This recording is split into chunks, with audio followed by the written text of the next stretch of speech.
A world worth protecting. अध्याय 571। कोई भी इसके बारे में नहीं पूछता। वे परीक्षण के मैदान में थे। जैसे ही वान बाओले और डुगुलिन ने एक दूसरे को देखा, उनके आसपास ऐसे लोग भी थे जो हार गए थे।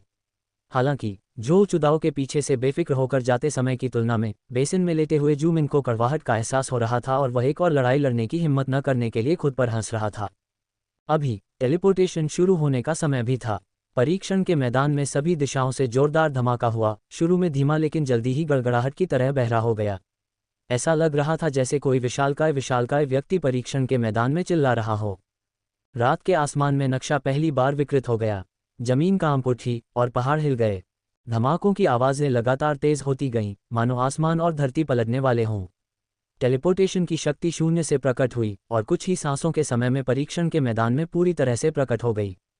ये पहला टेलीपोर्टेशन था और यह सभी से एक चाबी छीन लेगा। जिनके पास कोई चाबी नहीं होगी, उन्हें समाप्त कर दिया जाएगा। उस क्षण मूल रूप से शांत परीक्षण के मैदान में अराजकता फैल गई। कई चाबीविहीन प्रतिभागी जिन्होंने अपनी चाबियां खो दी थीं, अचानक उठ खड़े हुए और अपने पास की चाबियों वाले लोगों की ओर अपने पूरे प्रयास से आगे बढ़े। हालांकि उनमें से कुछ सफल हुए, लेकिन उनमें से अधिकांश असफल रहे। जैसे ही टेलीपोर्टेशन की चमक स्वर्ग और पृथ्वी के बीच चमकी, एक के बाद एक चाबियां गायब हो गईं और उन्मूलन हो गया। ऐसा लग रहा था जैसे कोई तूफान था जिसका सामना केवल वे ही कर सकते थे जिनके पास चाबियां थीं। जिनके पास चाबियां नहीं थीं, वे तूफान द्वारा परीक्षण के मैदान में उनके सभी अर्थ मिटा दिए जाएंगे। ये जू मिंग और जो चुदाओ दोनों के लिए मामला था। वान बाओले ने टेलीपोर्टेशन की इस लहर में अपनी एक चाबी को छिनते हुए देखा। जो चुदाओ अपनी पीठ को वान बाओले की ओर करके कुछ दूरी पर था, धीरे धीरे धुंधला होता गया, मानो वह शून्य में जा रहा हो। पूरी तरह से गायब होने से ठीक पहले जो चुदाओ ने अपना दाहिना हाथ उठाया, अपनी पीठ को वान बाओले की ओर करके, मानो उसे अलविदा कह रहा हो। वह केवल 3 बार हाथ हिला पाया, फिर वह पूरी तरह से गायब हो गया। टेलीपोर्टेशन जल्दी से आया और चला गया। पूरी प्रक्रिया में केवल कुछ सांसों का समय लगा। जब आकाश और पृथ्वी शांत अवस्था में लौट आए तो टेलीपोर्टेशन समाप्त हो गया। रात के आसमान में विकृत नक्शा एक बार फिर स्पष्ट हो गया, लेकिन उस पर चाबियों की संख्या काफ़ी कम हो गई थी। रात के आसमान में नक्शे को देखते हुए वान बाओले ने एक गहरी सांस ली और झाओ यामिंग की आवाज़ उसके कानों में आई। हर बार जब टेलीपोर्टेशन होता है तो ये सब कुछ मिटा देगा, उन बिना चाबी वाले प्रतिभागियों को खत्म कर देगा। उसी समय नए बिना चाबी वाले प्रतिभागी दिखाई देंगे। इसके अलावा ये हर दिन एकमात्र ऐसा समय होता है जब बिना चाबी वाले प्रतिभागियों के ट्रैक उजागर होते हैं। ऐसा इसलिए है क्योंकि नक्शे पर हर एक स्थान पर जहां एक चाबी है, वहां एक नया बिना चाबी वाला प्रतिभागी अवश्य दिखाई देगा। जैसे ही झाओ यामिंग ने बात की, उसने अपना दाहिना हाथ ऊपर उठाया और लहराया। तुरंत उसके हाथ में कंपास एक हल्की चमक के साथ चमक उठा, उसके सामने इकट्ठा हो गया और एक नक्शा बन गया। मैंने उन सभी स्थानों को इंगित किया है जहां से पहले एक चाबी छीनी गई थी।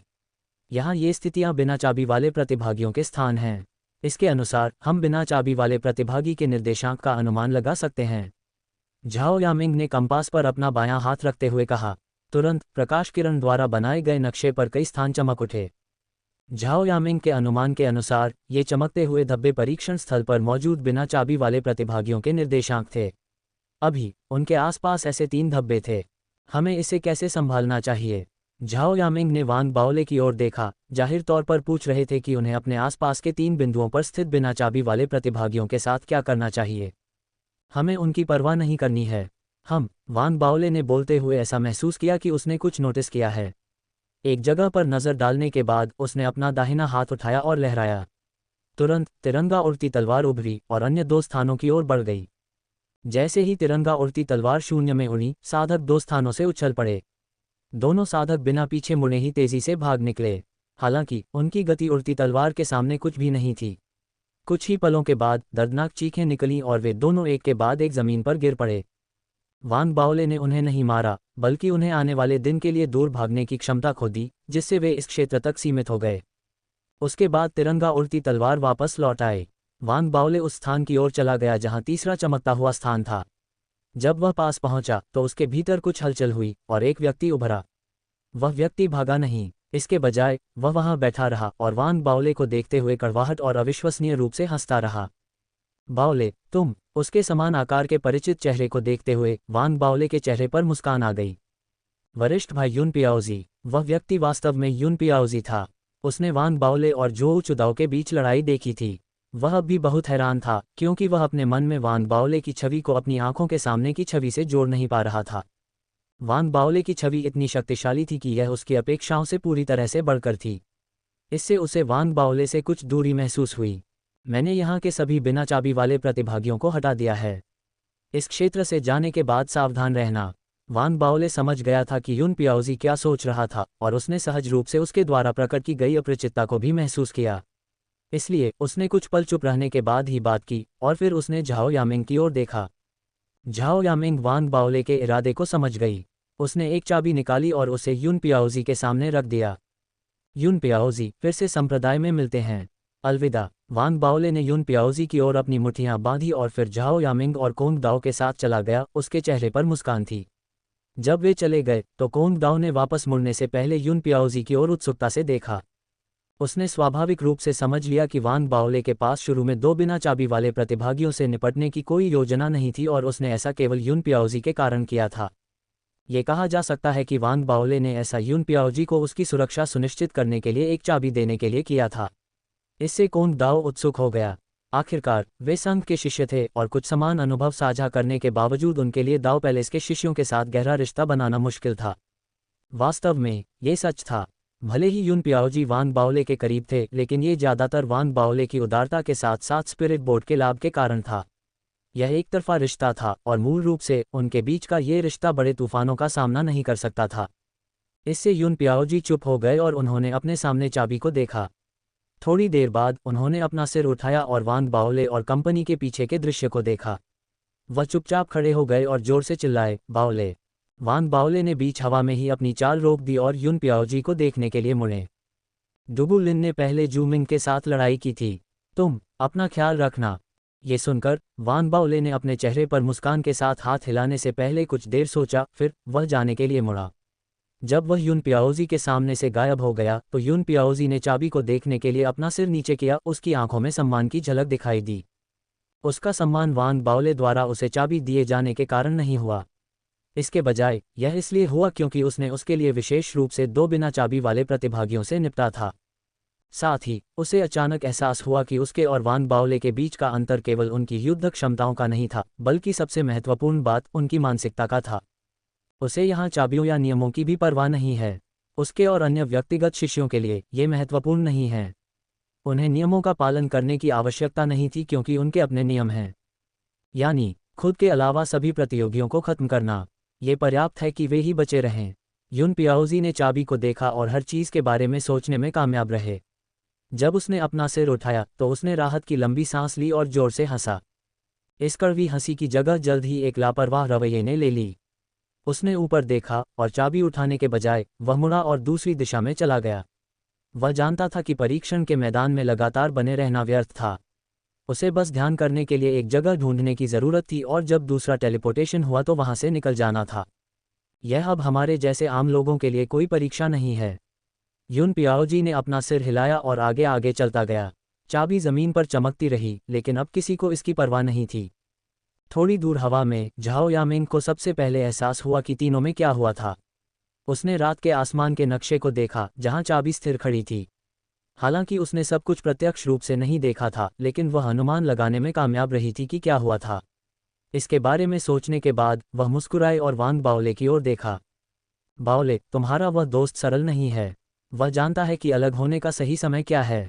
जब वान बाओले और कंपनी परीक्षण के मैदान से बाहर निकले जहां उन्होंने पहले झोउ चुदाओ से लड़ाई की थी, तो क्षण भर के लिए खामोश दाओ पैलेस के सार्वजनिक चौक से सांसों की आवाज़ें आने लगीं। हालांकि चर्चाएं सुनी जा सकती थीं, लेकिन ज़्यादातर शिष्य चुप रहे। अगर यह कहा जाए कि वान बाओले और झोउ चुदाओ के बीच जो लड़ाई उन्होंने देखी वह निष्पक्ष रूप से शुरू हुई थी, तो अंत में वान बाओले के शरीर के बाहर दिखाई देने वाले रक्त रंग के मेरिडियन द्वारा निर्मित कवच ही वह कारक था जिसने पूरी स्थिति को बदल दिया। कुछ हद तक इसे एक आयामी लड़ाकू बल नहीं माना जा सकता था। परिणाम कुछ ऐसा था जिस पर हर कोई विश्वास करने में असमर्थ और अनिच्छुक था। सभी फेडरेशन सीडलिंग चुप थे और उनके दिलों में भावनाओं की बाढ़ आ गई। उन्हें लगा कि वान बाओले की शक्तियां अवास्तविक थीं। फैंग क्यूरन को गहरा आश्चर्य हुआ और उसके दिल में असंख्य भावनाएं उठीं। वह फुटेज के माध्यम से वान बाओले को देखती रही, ये सोचती रही कि एक तरफ थेआर्क कवच कितना शक्तिशाली था और दूसरी तरफ वान बाओले के उदय से गहरा सदमा लगा। इससे पहले उसे वांग बाओले और कंपनी से बहुत उम्मीदें नहीं थीं। उसने ये भी सोचा कि जब तक कोई चमत्कार नहीं होता तब तक तीनों का अपनी क्षमताओं के साथ शीर्ष 3 में उभरना असंभव था। हालांकि अभी फैन क्यूरन को ये स्वीकार करना पड़ा कि उसने गलत निर्णय लिया। उसने अपने सहयोगी फेडरेशन को भी नीचा दिखाया। उन्होंने विशाल विस्तार दाव पैलेस में ऐसे कुलीन व्यक्ति को भेजा है। फेडरेशन की उदारता की तुलना में मैं कुछ भी नहीं हूँ। फैन क्यूरन केंद्रित थी। उसने खुद से सोचा कि अगर उसके नेतृत्व में वांग बाओले जैसी प्रतिभा होती तो वह निश्चित रूप से उसे बाहर नहीं भेजती। आखिरकार अगर कुछ भी अनहोनी हुई तो नुकसान बहुत बड़ा होगा। उसके लिए यह आसान नहीं था कि फेडरेशन ऐसा कर सके। मी लीजी ने भी ऐसा ही सोचा। अभी मी लीजी चुपचाप फुटेज के माध्यम से वांग बाओले को देख रही थी। दाओवादी ह्यूरैन ने भी उसी तरह प्रतिक्रिया व्यक्त की, लेकिन जो अलग था वह यह था कि उसकी आंखों की गहराई में एक ठंडी चमक और मारने का इरादा छिपा हुआ था। उसी समय जब पहला टेलीपोर्टेशन समाप्त हुआ, परीक्षण स्थल पर केवल 100 से कुछ ज्यादा लोग बचे थे। ऐसा पहले दिन की तीव्रता के कारण हुआ था, जिसके परिणामस्वरूप बड़ी संख्या में चाबियां एकत्र की गई थीं। जो लोग बचे थे उनमें से ज्यादातर जगह जगह बिखरे हुए थे। वे बिना चाबी वाले प्रतिभागियों द्वारा हमला किए जाने की संभावना के प्रति सतर्क और सजग थे। वास्तव में झाओ यामिंग के निर्णय के अनुसार चूंकि पहला दिन इतना तीव्र था, इसलिए दूसरा दिन तुलनात्मक रूप से शांत था। यद्यपि कभी कभी झगड़े और झड़पें होती थीं, लेकिन सभी जानते थे कि परीक्षण स्थल पर 4 लोग थे जिन्हें उकसाया नहीं जाना चाहिए। 3 बचे हुए निजी शिष्यों के अलावा अंतिम व्यक्ति फेडरेशन का निजी शिष्य वांग बाओले था। फेडरेशन पर्सनल डिसिपल वह सम्मानजनक शब्द था जो परीक्षण स्थल पर लोग वांग बाओले को देते थे। उनके लिए केवल पर्सनल डिसिपल शब्द ही वांग बाओले की पहचान के लिए उपयुक्त थे। इसलिए वे स्थान जहां वांग बाओले और अन्य 3 लोग थे अन्य शिष्यों के लिए निषिद्ध क्षेत्र थे। वे उन क्षेत्रों के पास जाने की हिम्मत नहीं करते थे और अगर वे उन्हें दूर से भी देखते तो भाग जाते। कुछ समय तक हवा में उड़ने और रात के आकाश के नक्शे पर बिखरी हुई चाबियों को तेजी से भागते हुए देखने के बाद वांग बाओले ने झाओ यामिंग और कोंगडाओ को एक पर्वत शिखर पर आराम करने के लिए बुलाया। दूसरों के लिए चाबियां बढ़ती हुई महत्वपूर्ण होती जा रही थीं।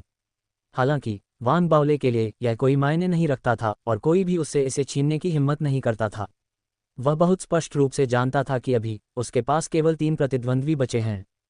एक था डुगु लिन, एक था लू ह्यू, जबकि दूसरा था जो चुदाओ का दाओ साथी हुआंग युनशान। वांग बाओले ने तीनों में से किसी को भी छोटा नहीं माना। यह विशेष रूप से डुगु लिन के लिए था, जो वांग बाओले का सबसे बड़ा प्रतिद्वंद्वी बन गया था। अगर कुछ खास नहीं हुआ तो शीर्ष 3 निश्चित रूप से आप चारों में से चुने जाएंगे। जब वांग बाओले रात के आसमान के नक्शे को देख रहे थे, झाओ यामिंग ने उनके बगल में बैठकर धीरे से टिप्पणी की। तो बाओले, क्या आप शीर्ष 3 में स्थिर रूप से प्रवेश करना चाहते हैं या आप लोनली पाथ पर जाने की कोशिश करना चाहते हैं?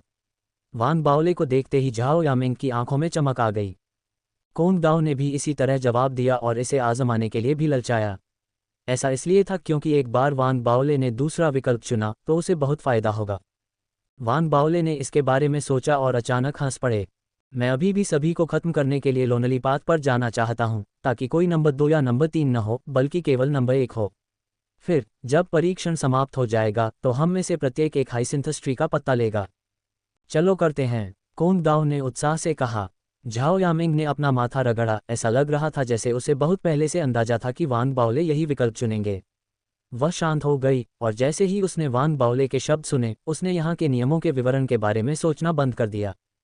चूंकि यह मामला है तो मैं अब विश्लेषण नहीं करूंगी, आप इसे स्वयं करें। हालांकि मैं आपको याद दिला दूं कि आपका अगला प्रतिद्वंद्वी दूसरे टेलीपोर्टेशन से पहले ही प्रकट हो सकता है।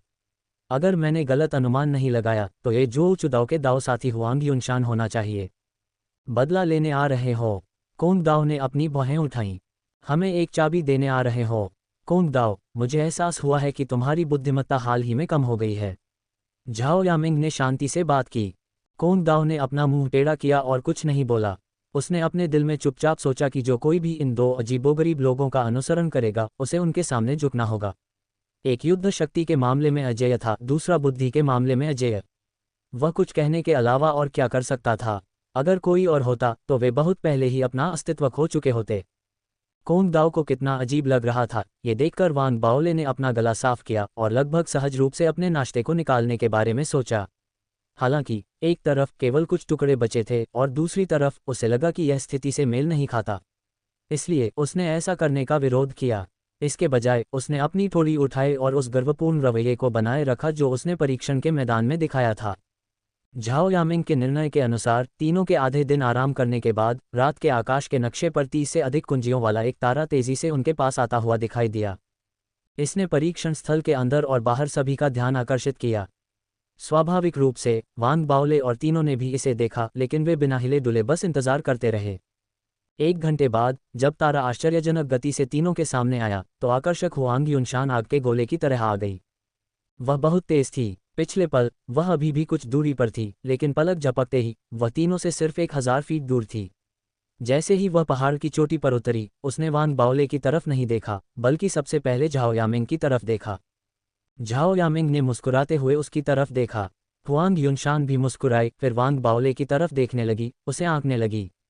उसी समय वांग बाओले भी उस महिला को देख रहा था। जब उनकी नज़रें मिलीं तो हुआंग युनशान अचानक हंस पड़ा। मेरा आदमी भी तुम्हारे हाथों में गिर गया। ऐसा लगता है कि मैं भी तुम्हारा कोई मुकाबला नहीं कर सकता। चूंकि ऐसा है, इसलिए मैं तुम्हें चाबियां दूंगा। चूंकि तुमने मेरे आदमी को जीत लिया है, इसलिए तुम्हें संघर्ष जारी रखना चाहिए और नंबर 1 बनना चाहिए। ये कहते हुए हुआंग युनशान ने अपना दाहिना हाथ उठाया और लहराया, और वांग बाओले के सामने दर्जनों चाबियां गिर गईं। फिर उसने एक बार फिर वांग बाओले की ओर देखा और जाने से पहले मुस्कुराए। अपने आगमन से लेकर अपने प्रस्थान तक उसने बस यही कहा। कोंग दाओ गहरी सोच में डूबी हुई थी, झाओ यामिंग को देख रही थी और फिर वांग बाओले को, जो अचानक बोलने से पहले कुछ सोच रहा था। बाओले, वह तुम्हारे प्यार में पड़ गई होगी, अन्यथा वह तुम्हें चाबियां देने के लिए इतनी दूर क्यों जाती। वांग बाओले ने पलकें झपकाईं और बोलने ही वाला था, लेकिन झाओ यामिंग ने उन शब्दों को सुनकर नाक बांध से कुड़ी। कोंग दाओ, तुम्हारी बुद्धि वास्तव में कम हो गई है। तुम्हारा क्या मतलब है, झाओ यामिंग। कोंग दाओ खुश था, लेकिन जानबूझकर ऐसा व्यवहार कर रहा था जैसे कि वह गुस्से में हो। वास्तव में उसने जानबूझकर झाओ यामिंग को उत्तेजित करने के लिए ये शब्द कहे थे। मेरा मतलब ज्यादा नहीं है। हालांकि अगर मेरा आदमी असफल हो जाता है तो मैं उम्मीद करूंगा कि उसे हराने वाला व्यक्ति इस परीक्षण में सबसे शक्तिशाली व्यक्ति बन जाएगा। इस तरह मेरा आदमी शीर्ष अभिजात वर्ग के हाथों में विफल हो जाएगा और अन्य विफलताओं के हाथों में नहीं। इससे मेरी प्रतिष्ठा को कम से कम नुकसान होगा और वह उतना निराश नहीं होगा। उसके पास फिर से उठने और उसे अपने हाथों से हराने का मौका होगा। झाओ यामिंग ने शांति से कहा। कोंग दाओ को जवाब देना नहीं आता था और वह बस बड़बड़ाता रहा। तुम भी पागल हो, ऐसा इसलिए है क्योंकि तुम समझती नहीं हो। झाओ यामिंग हंसा। उसने अपनी आंखों में चमक के साथ वांग बाओले को देखा और पूछा, बाओले, क्या तुम समझती हो। झाओ यामिंग द्वारा इस तरह से देखे जाने पर वांग बाओले की हृदय गति तेज हो गई।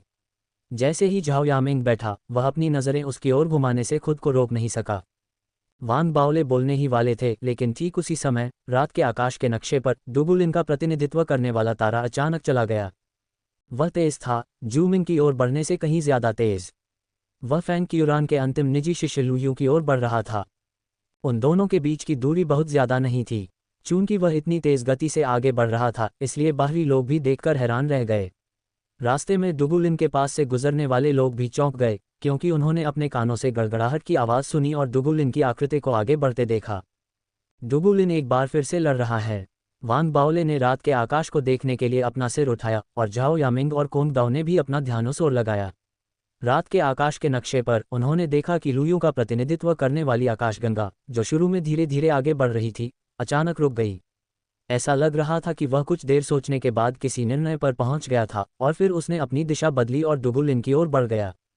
वह भागने या युद्ध से बचने की कोशिश नहीं कर रहा था, वह डुगुलिन का सामना करने के लिए आगे बढ़ रहा था। ये केवल परीक्षण स्थल में मौजूद शिष्यों द्वारा रात्रि आकाश मानचित्र के माध्यम से महसूस किया जा सकता था, क्योंकि वे विवरण नहीं देख सकते थे। हालांकि बाहर दाव पैलेस के साधक जो सब कुछ देख सकते थे, वे आश्चर्य से भर गए। उन्होंने डुगुलिन को आगे बढ़ते देखा और उन्होंने लुयू को दिशा बदलते और डुगुलिन की ओर बढ़ते देखा। उसकी आंखों में लड़ने का इरादा था। उन्होंने उन दोनों के बीच घटती दूरी को भी देखा। वे दो उल्काओं की तरह थे जो तेजी से एक दूसरे के पास आ रहे थे, टकराने वाले थे। हुआंग युनशान ने अभी अभी अपनी चाबियां दी होंगी, जिससे डुगुलिन को गुस्सा आया होगा, जिससे उसे अपनी योजना से पहले ही कार्रवाई करने के लिए मजबूर होना पड़ा होगा। लू यू ने वास्तव में लड़ाई की पहल की। अब जो कुछ भी हो रहा है, वह वांग बाओले की किस्मत का कमाल है। उसे बस इंतजार करना है और वह शीर्ष 2 में शामिल हो जाएगा। जब बाहर शिष्यों के बीच हलचल मची तो मिलीजी ज्यादा सहज दिखे, हालांकि वे अभी भी गंभीर थे। हालांकि उनकी आंखों में प्रत्याशा की झलक दिखाई दी। वांग बाओले के उदय के कारण इस परीक्षण के तरीके में बदलाव होने के बावजूद उन्हें अभी भी विश्वास था कि उनके शिष्य डुगुलिन नंबर 1 के रूप में उभरेंगे। मी लीजी की तुलना में फैंग क्यूरन अब आहें भर रहे थे।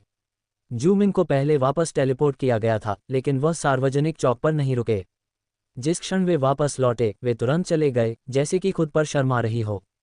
अभी परीक्षण स्थल पर केवल उनकी निजी शिष्या लू यूं ही बची थीं। हुआंग युनशान के हार मानने के फैसले के साथ परीक्षण के परिणाम स्पष्ट थे और बदलाव होने की बहुत कम संभावना थी। यदि सब कुछ उसी के अनुसार हुआ तो शीर्ष 3 डुगुलिन, वांग बाओले और लू यू होंगे। हालांकि ये तथ्य कि डुगुलिन ने अचानक हत्या करने के इरादे से हमला किया, ये स्पष्ट रूप से दर्शाता है कि उसका लक्ष्य शीर्ष 3 में आना नहीं था। इसके बजाय वह केवल नंबर 1 बनना चाहता था, परीक्षण में कोई अन्य स्थान नहीं। डुगुलिन। फैंग क्यूरन के चेहरे का भाव भयानक था क्योंकि उसने दाओवादी यू रैन पर एक नज़र डाली। हालांकि उसने महसूस किया कि दाओवादी यू रैन की आंखें अभी भी बंद थीं और वह केवल बिना किसी हरकत के आहें भर रहा था, यहाँ तक कि जब उसका निजी शिष्य हार गया था। खामोशी में फैंग क्यूरन ने असंख्य भावनाओं को महसूस किया। उसे उन दोनों से बहुत उम्मीदें थीं, लेकिन जू मिंग पहले ही बाहर हो चुका था। लू यून प्रभावशाली था, लेकिन डुगुलिन की तुलना में जिसकी क्रूरता सामने आई थी, जू मिंग अभी भी पीछे रह गया। फैंग क्यूरन ने यह भी महसूस किया था कि डुगुलिन पूरी ताकत से नहीं जा रहा था और अपनी कुछ शक्तियों को बचा रहा था। इसमें कोई संदेह नहीं था कि लू यून विफल हो जाएगा। हालांकि वांग बाओले, जिसे वह शुरू में अनुकूल नहीं मानती थी, अचानक उठ खड़ा हुआ था। झोउ चूदाओ को हराने के लिए उसने जो आखिरी थियर आर्मर पंच मारा, उससे फैंग क्यूरन को लगा कि शायद ये परीक्षण विशेष रूप से डुगुलिन और वांग बाओले के लिए किया गया था। अगर डुगुलिन जीत जाता तो वह आने वाले दिनों में दाओ पैलेस के शिष्यों का नेतृत्व करता, मी लीजी के साथ पूरी तरह से ऊपर उठता। इसी तरह अगर वांग बाओले जीत जाता तो दाओ पैलेस में उसकी स्थिति और पहचान बदल जाती। यहाँ तक कि संघ के अन्य लोग भी अपना सिर उठा सकते थे और शायद ही कोई दाओ पैलेस शिष्य उन्हें भड़काने की हिम्मत कर पाता। ऐसा इसलिए था क्योंकि संघ के पास न केवल एक व्यक्तिगत शिष्य होगा, बल्कि उनके पास एक व्यक्तिगत शिष्य होगा जो नवजात आत्मा क्षेत्र से नीचे सबसे मजबूत होगा, यहाँ तक कि दाओ पैलेस शिष्यों को भी दबा देगा। जब सभी ने भावनाओं का ज्वार महसूस किया, डुगुलिन और लू यू बढ़ती गति से आगे बढ़ रहे थे। आधे घंटे बाद वे परीक्षण मैदान के मध्य क्षेत्र में एक दूसरे के पास पहुंचे और दोनों के बीच लड़ाई शुरू हो गई और एक जोरदार धमाका हुआ। उस समय से अलग जब उसने जू मिंग से लड़ाई की थी, और शायद इसलिए क्योंकि लू यू अपनी मर्जी से लड़ाई के लिए आया था, डुगुलिन के हमले और भी निर्णायक थे। जैसे ही उसने अपने हाथों को बंद किया, उसकी क्रूरता बढ़ गई और उसके पीछे 9 काले ड्रैगन दिखाई दिए जो चिल्लाते हुए लू यू की ओर बढ़े। परीक्षण मैदान पर बहुत से लोग नहीं देख पा रहे थे कि क्या हो रहा था। केवल युद्ध स्थल के पास के शिष्य ही दूर से देख पा रहे थे कि क्या हो रहा था। इसके अलावा केवल बाहर दाओ पैलेस के शिष्य ही स्पष्ट रूप से देख पा रहे थे कि क्या हो रहा था। हालांकि वे जितना स्पष्ट देख पा रहे थे, वे उतने ही हैरान थे। वास्तव में व्यक्तिगत शिष्य लू यू पहले ही अपने साथियों से आगे निकल चुका था और वह कोई ऐसा व्यक्ति था जो कोर फॉर्मेशन क्षेत्र में उन लोगों को खत्म कर सकता था। हालांकि डुगुलिन के सामने वह पूरी तरह से दबा हुआ था। शुरू से आखिर तक डुगुलिन ने केवल अपनी मुट्ठियों से हमला किया, जबकि 9 काले ड्रैगन लू यू के चारों ओर चक्कर लगा रहे थे। जू मिंग के खिलाफ लड़ाई की तरह उसने अन्य मंत्रों का उपयोग नहीं किया और केवल मुक्के मारे। लू यू को दर्दनाक चीखने के लिए यह पर्याप्त था, लेकिन मुक्कों की मार और जमीन पर गिरने के बावजूद वह फिर भी आगे बढ़ा। ये देखते हुए दाओ पैलेस के शिष्य चुप हो गए। उन्होंने यह नहीं देखा कि कुछ दूरी पर बुरी तरह घायल जू मिंग अपने नौकर के सहारे वापस आ गया था। युद्ध में दोनों को देखते हुए जू मिंग चुप था, मानो वह खुद को उनकी स्थिति में देख सकता था। जब लू यू का शरीर जू मिंग के समान स्थिति में गिरने वाला था तो डुगुलिन ने वही बात कही जो उसने हवा में उड़ते हुए जू मिंग से कही थी।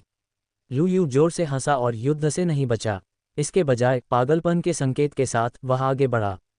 लू यू को देखते हुए जू मिंग कांप उठा। लू यू ने कुछ ऐसा किया जो मौत के डर से करने की हिम्मत नहीं कर सकता था। जू मिंग चुप था और उसने अपने दिल में कड़वाहट के साथ अपनी आंखें बंद कर लीं। लू यू और डुगुलिन के बीच लड़ाई खत्म हो गई थी। शायद लू यू के लिए प्रशंसा के कारण डुगुलिन ने लू यू पर अंतिम मुक्का नहीं मारा। इसके बजाय उसने लू यू को आसमान से थप्पड़ मारा, जिससे वह बेहोश हो गया और फिर हमला नहीं कर सका। जैसे ही लड़ाई खत्म हुई, सार्वजनिक चौक क्षण भर के लिए खामोशी से भर गया। मी लीजी के कबीले से खुशी की आवाज़ें निकलीं। उनकी तुलना में फैंग क्यूरन और दाओवादी यूरान के कबीले दोनों चुप थे। उनके दिल सदमे और भावनाओं की धार से भरे हुए थे जो उग्र समुद्र की तरह शांत नहीं हो सकते थे। इसमें कोई संदेह नहीं है कि डुगुलिन किसी की कल्पना से भी अधिक शक्तिशाली था। उसने शुरू से अंत तक जू मिंग और लू यू दोनों के खिलाफ दूसरे कौशल का उपयोग नहीं किया। वह उन्हें मुक्कों और 9 चक्करदार ड्रैगन से आसानी से हरा सकता था। हर कोई देख सकता था कि डुगुलिन ने अपनी पूरी ताकत नहीं लगाई, लेकिन कोई भी यह अनुमान नहीं लगा सकता था कि उसने वास्तव में 2 लड़ाइयों के लिए कितनी शक्ति का इस्तेमाल किया। अधिकतम 30%, जू मिंग ने जाने से पहले बड़बड़ाया। जब सभी लोग सदमे में थे तो परीक्षण स्थल के भीतर सभी शिष्य चुप हो गए। यहाँ तक कि वान बाओले और उनके साथी, जो पहाड़ की चोटी पर आराम कर रहे थे, गंभीर दिख रहे थे। ये डुगुलिन शक्तिशाली है, बहुत शक्तिशाली, कोंग दाओ ने बोलते हुए एक गहरी सांस ली। बाओले, क्या तुम्हें भरोसा है? झाओ यामिंग ने वान बाओले की ओर देखा, उसकी आंखों में चिंता की झलक थी। वान बाओले कुछ देर चुप रहे, फिर उनकी नज़रें गहरी हो गईं और उनकी आंखों में लड़ाई के लिए एक मजबूत इरादा जल रहा था। धीरे धीरे बोलते हुए उनके होंठ धीरे धीरे मुस्कुराहट में बदल गए। हम लड़ाई के बाद पता लगा लेंगे। ये कहते हुए वान बाओले ने अपनी आंखें बंद कर लीं और अपने पैरों को क्रॉस करके ध्यान करने लगे। वह पूर्णता के शिखर पर रहना चाहता था। भले ही डुगुलिन उसके लिए न आए, वह खुद ही उसे खोज लेगा। दोनों के बीच की लड़ाई न केवल इस परीक्षण का अंत थी, बल्कि यह सबसे शानदार हाईलाइट भी थी। डुगुलिन नहीं चाहता था कि नंबर 1 के अलावा कुछ और हो, और यही बात वान बाओले के लिए भी थी। समय बीतता गया और दूसरे टेलीपोर्टेशन में 5 घंटे से कम समय नहीं था। एक बार फिर परीक्षण के मैदान में हंगामा मच गया। हंगामा मचाने वाला अभी भी डुगुलिन ही था। लुयू को हराने के बाद वह 100 से ज़्यादा चाबियां जमा करने में कामयाब हो गया था। हालांकि वह रुका नहीं और इसके बजाय उसने मैदान खाली करना शुरू कर दिया। इसका लक्ष्य फैंग क्यूरन के शिष्यों के खिलाफ लड़ना था। जल्द ही फैंग क्यूरन के बचे हुए शिष्य, जो परीक्षण के मैदान में जीवित रहने के लिए संघर्ष कर रहे थे, वे केवल अपनी चाबियां सौंप सकते थे। वे बिना चाबी वाले प्रतिभागी बन गए और रात के आकाश के नक्शे पर इसे देखते हुए डुगुलिन ने बढ़ती हुई संख्या में चाबियां हासिल की, जबकि चारों ओर बिखरी हुई चाबियां कम होती गईं। ये निश्चित रूप से बाहर के साधकों द्वारा देखा गया था। भले ही वे चौंक गए थे, लेकिन उन्होंने ये भी समझा कि यह सबसे योग्य की उत्तरजीविता थी। डुगुलिन को रात के आकाश के नक्शे से दूसरों को मिटाते हुए देखकर वान बाओले ने इसके बारे में सोचा और अचानक हंस पड़े। यह अच्छा है कि आप बाकी को मिटा रहे हैं। इस लड़ाई का नतीजा पहले से ही उसके और डुगुलिन के बीच अपरिहार्य लड़ाई में बदल गया था। डुगुलिन द्वारा दूसरों को मिटाने का कार्य स्पष्ट रूप से यह सुनिश्चित करने के लिए था कि युद्ध में बाधा न आए।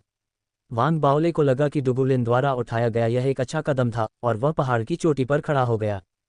चलो बाकी लोगों को भी खत्म करना शुरू करते हैं, उसके कबीले के लोगों को निशाना बनाते हैं। ऐसा कहकर वान बाओले हवा में उड़ गया और बाहर निकल गया। झाओ यामिंग और कोंग दाओ पीछे पीछे आए और तीनों ने नक्शे पर उन सभी स्थानों की ओर आगे बढ़ना शुरू कर दिया जो चाबियों की स्थिति को चिन्हित करते थे। इसलिए वान बाओले और डुगुलिन दोनों के 2 अलग अलग दिशाओं में जाने के साथ नक्शा धीरे धीरे साफ हो गया। फैंग क्यूरन और मी लीजी के शिष्यों के लिए यह एक कड़वा अनुभव था। इससे पहले वान बाओले उनके दिमाग में कोई महत्वहीन व्यक्ति थे। हालांकि इस परीक्षण के साथ वान बाओले एक सितारे की तरह उभरे थे और उन्होंने जोऊ चुदाओ को हराकर परीक्षण के मैदान में 2 कुलीन लोगों में से एक बनने में भी कामयाबी हासिल की थी। मी लीजी के अधीन संघर्षरत साधक उसके आगमन पर चकित थे। भले ही वे क्रोधित थे, लेकिन वे ये भी जानते थे कि उनकी क्षमताओं को देखते हुए उनके लिए इस परीक्षण में सफल होना असंभव था। शुरू में उन्होंने संयोग से शीर्ष 3 तक पहुंचने की आशा भी बनाए रखी। बेशक अगर कोई वान बाओले या डुगुलिन असफल हो जाता तो उन्हें लगता कि दूसरा स्थान संभव है। हालांकि उन्हें पहले से ही एहसास हो गया था कि न तो वान बाओले और न ही डुगुलिन दूसरों को मौका दे रहे थे। इसलिए ये तथाकथित सफाई केवल चाबियों का एक समूह था। यह संभव नहीं था कि कोई भी मूर्खतापूर्ण तरीके से वापस लड़ने की कोशिश करे, चाहे वह फैंग क्यूरन या मी लीजी के कबीले के लोग हों। अभी जिनके पास चाबियां थीं, वे भी मूर्ख नहीं थे। ज्यादातर समय वान बाओले या डुगुलिन द्वारा पकड़े जाने के बाद वे बिना किसी लड़ाई के अपनी चाबियां सौंप देते थे। हालांकि दोनों कबीलों में अभी भी कुछ ऐसे थे जो होशियार नहीं थे। उनके जैसे लोगों के साथ डुगुलिन और वान बाओले ने भी ऐसा ही किया। उन्होंने उन्हें नहीं मारा, बल्कि उन्हें अपन बनाने के लिए बस उनके पैर तोड़ दिए। रात के आसमान के नक्शे से देखने पर कोई भी देख सकता था कि उन दोनों का प्रतिनिधित्व करने वाले तारे बेहद अलग अलग थे, जो एक दूसरे के क्षेत्र में फैले हुए थे। 3 घंटे बाद पिटाई करने या चाबियां छीन लेने के कारण मी लीजी और फैंग क्यूरन के कबीले के शिष्यों ने धीरे धीरे अपनी सारी चाबियां खो दीं। यही हाल दाओवादी ह्यूरान के कबीले का भी था। भले ही वे एक तटस्थ पक्ष थे, लेकिन जैसे जैसे दृश्य साफ होता गया उन्हें भी पता चल गया कि दृढ़ रहना व्यर्थ है। इस परीक्षण में हर किसी को एक नौसिखिया माना जा सकता है और उनके अस्तित्व का मूल्य केवल उन 2 कुलीन सितारों को शीर्ष पर पहुंचने में मदद करने में निहित है। इसलिए जब वे वान बाओले और डुगुलिन से मिले तो दाओवादी ह्यूरान के शिष्यों ने विरोध करने की जहमत नहीं उठाई और इसके बजाय विनम्रतापूर्वक अपनी चाबियां सौंप दीं। जैसे जैसे ये चलता रहा, कुछ ही समय में दूसरे टेलीपोर्टेशन तक सिर्फ 1 घंटा रह गया। रात के आसमान के नक्शे पर अब बिखरी हुई चाबियां नहीं थीं। कई चाबियों को एक साथ जोड़कर बनाए गए सिर्फ 2 सितारे थे और कई बिना चाबी वाले प्रतिभागी जो टेलीपोर्टेशन के इस दौर में बाहर हो जाएंगे। अभी ये सभी लोग रात के आसमान के नक्शे को देखने के लिए अपने सिर उठाए और चुपचाप इंतजार कर रहे थे। जब वे इंतजार कर रहे थे, वांग बाओले ने रात के आसमान से दूर देखा और उसने झाओ यामिंग और कोंगडाओ को देखा। बिना किसी हिचकिचाहट के झाओ यामिंग ने अपनी सारी चाबियां निकाल लीं। कोंगडाओ ने एक गहरी सांस ली और इसी तरह उसने अपनी सारी चाबियां वांग बाओले को दे दीं। बाओले, तुम्हें जीतना ही होगा, कोंगडाओ ने गहरी आवाज में कहा। झाओ यामिंग के चेहरे पर मुस्कान आ गई और उसकी आंखों में प्रत्याशा की झलक दिखाई दी। उन दोनों को देखते हुए वांग बाओले ने मुस्कुराते हुए सभी चाबियां अपने पास रख लीं, फिर शांति से बोला, चलो थोड़ी देर में बाहर मिलते हैं। ये कहते हुए वांग बाओले मुड़े और हवा में कदम रखा। अपनी पूरी गति से वह उत्तर की ओर बढ़ते हुए एक उल्कापिंड में बदल गया जहां डुगुलिन था। उसी समय डुगुलिन, जो कुछ चट्टानों पर ध्यान कर रहा था, ने अचानक अपनी आंखें खोलीं, जिसमें युद्ध की अत्यंत तीव्र इच्छा थी और वह बुदबुदाया, तुम, जिसने जो चुदाओ को हराया, मुझे आश्चर्य है कि क्या तुम में मुझे दूसरी दिव्य शक्ति को प्रकट करने के लिए मजबूर करने की क्षमता है। ये कहते हुए डुगुलिन मुस्कुराए और खड़े हो गए।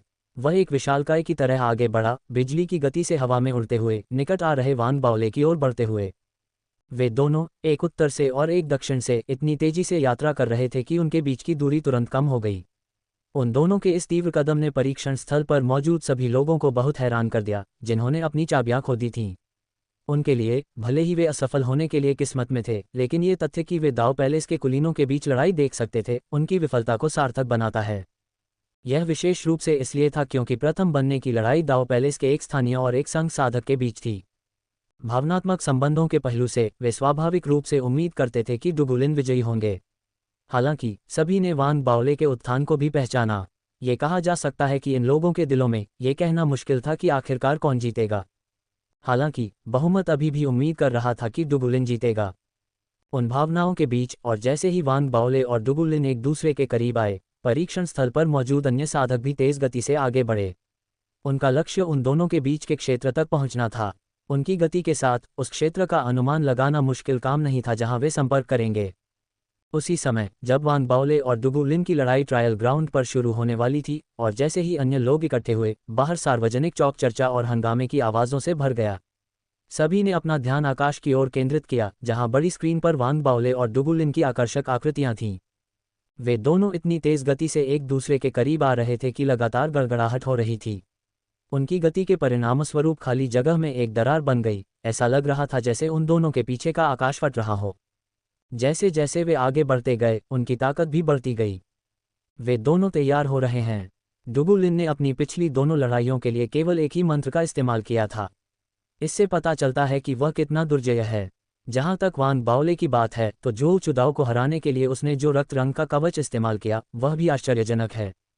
अगर वांग बाओले का रक्त रंग का कवच लंबे समय तक टिका रह सकता है, तो इस परीक्षण का परिणाम अनिश्चित होगा। हालांकि अगर वह इसे टिका पाने में असमर्थ है, तो डुगुलिन निश्चित रूप से जीत जाएगा। सार्वजनिक चौक पर सभी शिष्यों के बीच गर्मागर्म चर्चा होने के कारण फेडरेशन के अंकुर भी बहुत घबराए हुए थे। वे उत्तेजित और चिंतित थे और उनके मन में जो असंख्य भावनाएं थीं, उससे सब कुछ चिंता में बदल गया। दाव पैलेस के नवजात आत्मा क्षेत्र के साधक भी गंभीर दिख रहे थे। ये स्पष्ट था कि चाहे वह वांग बाओले हो या डुगुलिन, दोनों ने एक हद तक एक ऐसी युद्ध शक्ति का प्रदर्शन किया था जो नवजात आत्मा क्षेत्र के साधक के समान थी। स्वाभाविक रूप से उनका अनुभव उस स्तर पर था जिसकी तुलना कोर फॉर्मेशन क्षेत्र के शिष्य नहीं कर सकते थे। इसलिए दोनों को अपनी अपनी लड़ाइयों में संलग्न देखने के बाद वे अपने दिलों में एक निष्कर्ष पर पहुंच गए थे। वांग बाओले हार जाएगा। वह हार जाएगा क्योंकि वह अभी भी मध्य चरण के कोर फॉर्मेशन क्षेत्र में है, जबकि डुगुलिन पहले से ही पूर्ण कोर फॉर्मेशन क्षेत्र में पहुंच चुका है। एक ऐसे दुश्मन का सामना करना जो आपके बराबर नहीं है, युद्ध शक्ति महत्वपूर्ण है। हालांकि अगर दोनों पक्ष समान रूप से शक्तिशाली हैं, तो वे कितने समय तक टिक सकते हैं, यह महत्वपूर्ण हो जाता है। जैसे ही नवजात आत्मा क्षेत्र के साधकों ने अपना निर्णय लिया, फैंग क्यूरान ने भी मीलीजी को देखते हुए गहरी सांस ली। मीलीजी, अब जब हम इस चरण पर पहुंच चुके हैं, तो लड़ाई को समाप्त करने का समय आ गया है। भले ही हम नियमों के अनुसार चलें, फिर भी हमें निर्णय लेने के लिए टेलीपोर्टेशन के बाद तक इंतजार करना होगा। अभी भी 1 घंटा बाकी है। एल्डर क्यूरान, आप बहुत चिंतित हैं। मी लीजी ने शांति से कहा क्योंकि उसने उसके प्रस्ताव को अस्वीकार कर दिया। फैंग क्यूरान ने अपनी आंखें सिकोड़ लीं और कुछ कहने ही वाली थी कि अचानक दाओवादी यूरान बोल पड़े। एल्डर क्यूरान, अभी तो सिर्फ 1 घंटा बचा है। मैं ये जानने के लिए भी उत्सुक हूं कि उन दोनों में से कौन विजयी होगा।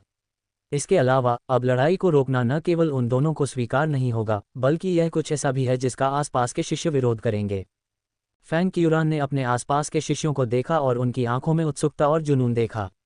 उसने आकाश में स्क्रीन से वांग बाओले और डुगुलिन को भी देखा और उनमें युद्ध की तीव्र इच्छा देखी। इस तरह वह चुप हो गई। जैसे ही फैंग क्यूरान चुप हुई, दर्शकों ने अपना ध्यान परीक्षण के मैदान पर केंद्रित कर दिया। 5 मिनट बाद परीक्षण के मैदान के रात के आकाश के नक्शे पर उत्तर और दक्षिण से एक दूसरे के करीब आ रहे 2 सितारे आखिरकार एक दूसरे से मिले। शायद संयोग से, या शायद ये जानबूझकर किया गया था। जिस स्थान पर वे मिले थे वह एक 2 शिखर वाला पर्वत था। 2 चोटियों वाला एक पर्वत जमीन पर स्थिर खड़ा था, जो आसमान की ओर इशारा करते हुए ऊंचा था। अभी एक जोरदार धमाका हुआ जब वांग बाओले दाईं चोटी पर दिखाई दिए, जबकि डुगुलिन बाईं चोटी पर पहुंच गए। जैसे ही वह चोटी पर खड़ा हुआ, वह वांग बाओले को एक देवता की तरह देख रहा था, जो उससे 1000 फीट दूर चमकीली आंखों के साथ खड़ा था। वांग बाओले ने भी उसकी तरफ देखा और हवा में ही उनकी नज़रें एक दूसरे से टकरा गईं। अचानक दोनों के इर्द गिर्द से एक जोरदार धमाका हुआ और चारों तरफ गूंज उठा। डुगुलिन, जैसे ही दोनों ने चिल्लाया, उन्होंने अपनी पूरी ताकत झोंक दी। डुगुलिन के पीछे एक रक्त सागर दिखाई दिया जिसमें 9 बड़ी काप थीं जो उसमें जोर जोर से तैर रही थीं। हर बार जब वे पानी की सतह से बाहर निकलते तो रक्त सागर की लहरें उठती और टकरातीं। इस भ्रम ने अपने साथ खून की असली गंध भी लाई जो चारों तरफ फैल गई। इसका नतीजा ये हुआ कि डुगुलिन के पैरों के नीचे की चोटी खून से लाल हो गई। वांग बाओले भी प्रभावशाली थे। बड़ी मात्रा में बिजली चमकी और सभी दिशाओं में फैल गई, जिससे एक बिजली का क्षेत्र बन गया जिसने एक बड़े क्षेत्र को कवर किया। आकाश और पृथ्वी का रंग बदल गया क्योंकि बिजली और गड़गड़ाहट लहरों के रूप में आई, जिसने उसके शरीर से पूरे पर्वत शिखर को ढक दिया। दूर से देखने पर उन दोनों के पैरों के नीचे पर्वत शिखर क्रमशः रक्त शिखर और बिजली शिखर थे। वे समान रूप से मेल खाते थे और आकाश और पृथ्वी को हिला देते थे। इस दृश्य ने सभी दर्शकों को जकड़ लिया जो घटनाओं को घटित होते देख रहे थे। उसी समय जुड़वां चोटियों के आसपास के क्षेत्र में कई परीक्षण करने वाले आ गए थे। वे पास जाने की हिम्मत नहीं कर पाए, हजारों फीट दूर से देख रहे थे। ऐसा लग रहा था जैसे साधक का भौतिक शरीर आम लोगों से अलग है। इस तरह जब उनकी नज़र साधना पर केंद्रित थी तो वे युद्ध के मैदान में सब कुछ स्पष्ट रूप से देख सकते थे। हालांकि ये भी था जिसने उन्हें गहराई से हिला दिया, अत्यधिक दबाव महसूस किया। जैसे ही वांग बाओले और डुगुलिन ने अपनी ताकतों को मुक्त किया और जैसे ही रक्त शिखर और बिजली शिखर खड़े हुए, उनकी सांसें अस्त व्यस्त हो गईं। युद्ध शुरू होने वाला है। ये चोटियों के बीच की लड़ाई है, दाओ पैलेस में नवजात आत्मा क्षेत्र के नीचे शीर्ष व्यक्ति की लड़ाई। जो भी विजयी होगा वह नवजात आत्मा क्षेत्र के नीचे निर्विवाद शीर्ष व्यक्ति होगा। परीक्षण मैदान के अंदर और बाहर दोनों जगह कई शिष्य अपना ध्यान इस बात पर केंद्रित कर रहे थे कि क्या हो रहा है। यह विशेष रूप से उन शिष्यों के लिए था जिन्होंने डुगुलिन की जीत पर दांव लगाया था और वे बेहद घबराए हुए थे। फेडरेशन के शिष्यों के लिए भी यही स्थिति थी। जुड़वां चोटियों पर सभी का ध्यान होने के कारण वांग बाओले अचानक हंस पड़े। उनकी हंसी और तेज हो गई और अंत में उन्होंने अपना दाहिना हाथ उठाया और उसे जोर से हिलाया। वह कोई हमला नहीं कर रहे थे, इसके बजाय वह अपनी सारी चाबियां उनके बीच की घाटी में फेंक रहे थे। वे चाबियां चमक रही थीं और जैसे ही वे घाटी में उतरी, वे टिमटिमाते सितारों की तरह थीं। उस दृश्य ने सभी दर्शकों को तुरंत आश्चर्यचकित कर दिया। उन्होंने कभी नहीं सोचा था कि वांग बाओले चाबियां बाहर फेंक देंगे, लेकिन इसके बारे में सोचने के बाद उन्हें एहसास हुआ कि यह एक तार्किक कदम था। इस परीक्षण के नियम पहले ही बदल दिए गए थे। दूसरे शब्दों में, चाहे वह वांग बाओले हो या डुगुलिन, वे आसानी से नियमों की अवहेलना कर सकते थे क्योंकि उनके पास प्रत्येक के अपने नियम थे। वह था, केवल एक व्यक्ति बचेगा। हालांकि फिर भी हर कोई वांग बाओले की तरह चिंता किए बिना चाबियां बाहर नहीं फेंक सकता था। इस तरह की एक साधारण कार्रवाई ने वांग बाओले पर एक शक्तिशाली बल जमा कर दिया। यह ऐसा कृत्य था जिसका कोई प्रतिफल नहीं था, ऐसा कृत्य जिसमें कोई रास्ता नहीं था। आसपास के सभी दर्शक अपनी सांस रोके हुए थे और यह विशेष रूप से बाहर के शिष्यों के लिए था। इस समय भले ही वांग बाओले एक संघ साधक था, उसने पहले ही हर जगह कई लोगों का सम्मान प्राप्त कर लिया था। इतनी हिम्मत मैंने अतीत में वांग बाओले को नीचा दिखाया है। अगर मुझे मौका मिले तो मैं वांग बाओले से दोस्ती करना चाहूँगा, चाहे वह जीते या हारे। जैसे जैसे कई साधकों के मन में वांग बाओले के प्रति धारणाएं बदलीं, डुगुलिन ने भी वांग बाओले के काम के प्रति सम्मान महसूस किया। डुगुलिन भी दिल खोलकर हंसा और अपना दाहिना हाथ लहराते हुए ऊपर उठाया। उसने जो भी चाबियां प्राप्त की थीं उन्हें घाटी में फेंक दिया जैसे कि वे कचरा हो, और ऐसा करते समय उसने उन्हें देखने की भी जहमत नहीं उठाई। एक चाबी पीछे रह गई थी, और जैसे ही उसने अपने दाहिने हाथ से उस पर इशारा किया, बची हुई चाबी उड़कर दो चोटियों के बीच की चट्टानों पर जा गिरी और चमकने लगी। जीतने वाला चाबी ले जाएगा। जैसे ही चाबी बाहर फेंकी गई, डुगुलिन के शरीर से निकलने वाला बल भी तेज हो गया, जिससे आसमान हिल गया। उनके आसपास के शिष्य जिन्होंने अपनी चाबियां खो दी थीं, वे वांग बाओले और डुगुलिन ने जो कुछ किया था उससे पूरी तरह स्तब्ध थे और उन्होंने अपनी सांस रोक ली। भले ही उन्होंने इसे स्वीकार किया हो या नहीं, उन्हें लगा कि वे उन दोनों की तुलना में महत्वहीन थे। वे दोनों ही सच्चे कुलीन हैं। किसी ने बड़बड़ाया, और इस टिप्पणी ने उनके आसपास के अन्य लोगों की सहमति प्राप्त की। वे उन दोनों की ताकत को महसूस कर सकते थे और समझ सकते थे कि उन्होंने जो किया उसका उद्देश्य क्या था। ये लड़ाई टेलीपोर्टेशन के अगले दौर के साथ समाप्त होगी। टेलीपोर्टेशन शुरू होने से पहले विजेता और हारने वाले का निर्धारण किया जाना चाहिए। यदि नहीं, तो उन दोनों सहित सभी को समाप्त कर दिया जाएगा और सभी असफल हो जाएंगे। किसी ने भी उनके बीच की घाटी से चाबियां उठाने की हिम्मत नहीं की, क्योंकि यह अर्थहीन था। नियम तो नियम ही होते हैं, लेकिन संप्रदाय की हर चीज पर नजर रखने के कारण अगर कोई वास्तव में शीर्ष 3 तक पहुंचने के अवसर का उपयोग करता है तो उस व्यक्ति का भविष्य में जीवन कठिन होगा। आखिरकार इस परीक्षण में सभी साधक अक्सर विशाल विस्तार दाव महल में एक दूसरे से मिलते थे। बहुत से लोग जोखिम नहीं उठाते थे, और यह विशेष रूप से उन लोगों के लिए था जो बचे थे, क्योंकि वे सभी चतुर थे। इसलिए भले ही उनमें से कुछ पछतावे से भरे हुए थे, उन्होंने अपने लालच को नियंत्रित किया और अपने विचारों को व्यवस्थित किया। इस परीक्षण का विजेता वांग बाओले और डुगुलिन के बीच निर्धारित किया जाना था। उनके बीच विजेता वह होगा जो चट्टान पर पड़ी चमकती हुई चाबी को उठा सकता है, और जैसे ही वह व्यक्ति चाबी को पकड़ता है और देखता है कि टेलीपोर्टेशन सरणी गठन द्वारा अन्य लोगों को दूर ले जाया जा रहा है, वह परीक्षण में नंबर 1 बन जाएगा। वांग बाओले, मुझे निराश मत करो। जिस क्षण उसने चाबियां फेंकी, डुगुलिन चिल्लाया, क्योंकि उसकी आंखों में युद्ध की इच्छा प्रकट हुई थी। वह तुरंत हवा में उछला और वांग बाओले की ओर बढ़ा। उसने अपना हाथ उठाया और उसे पकड़ लिया, और तुरंत उसके पीछे रक्त सागर में 9 काप चीखते हुए पानी की सतह से बाहर निकल आए। रक्त सागर में, हवा में 9 काप 9 काले ड्रैगन में बदल गए, जो डुगुलिन के दाहिने हाथ के चारों ओर लिपट गए, जिससे 9 ड्रैगन की शक्ति के साथ उसका मुक्का बढ़ गया। जब वह जूमिंग और लुयू से लड़ रहा था, उसी तरह वह वांग बाओले की ओर बढ़ा। अब तक विशाल विस्तार दाव महल में वह कभी किसी ऐसे व्यक्ति से नहीं मिला था जो उसे दूसरा जादू करने के लिए मजबूर कर सके। उसके सभी प्रतिद्वंद्वी उसके 9 ड्रैगन मुंके के सामने गिर गए और हार गए। उसने एक बार सोचा था कि जो चुदाव ही एकमात्र ऐसा व्यक्ति है जो उसे दूसरा जादू करने के लिए मजबूर कर सकता है।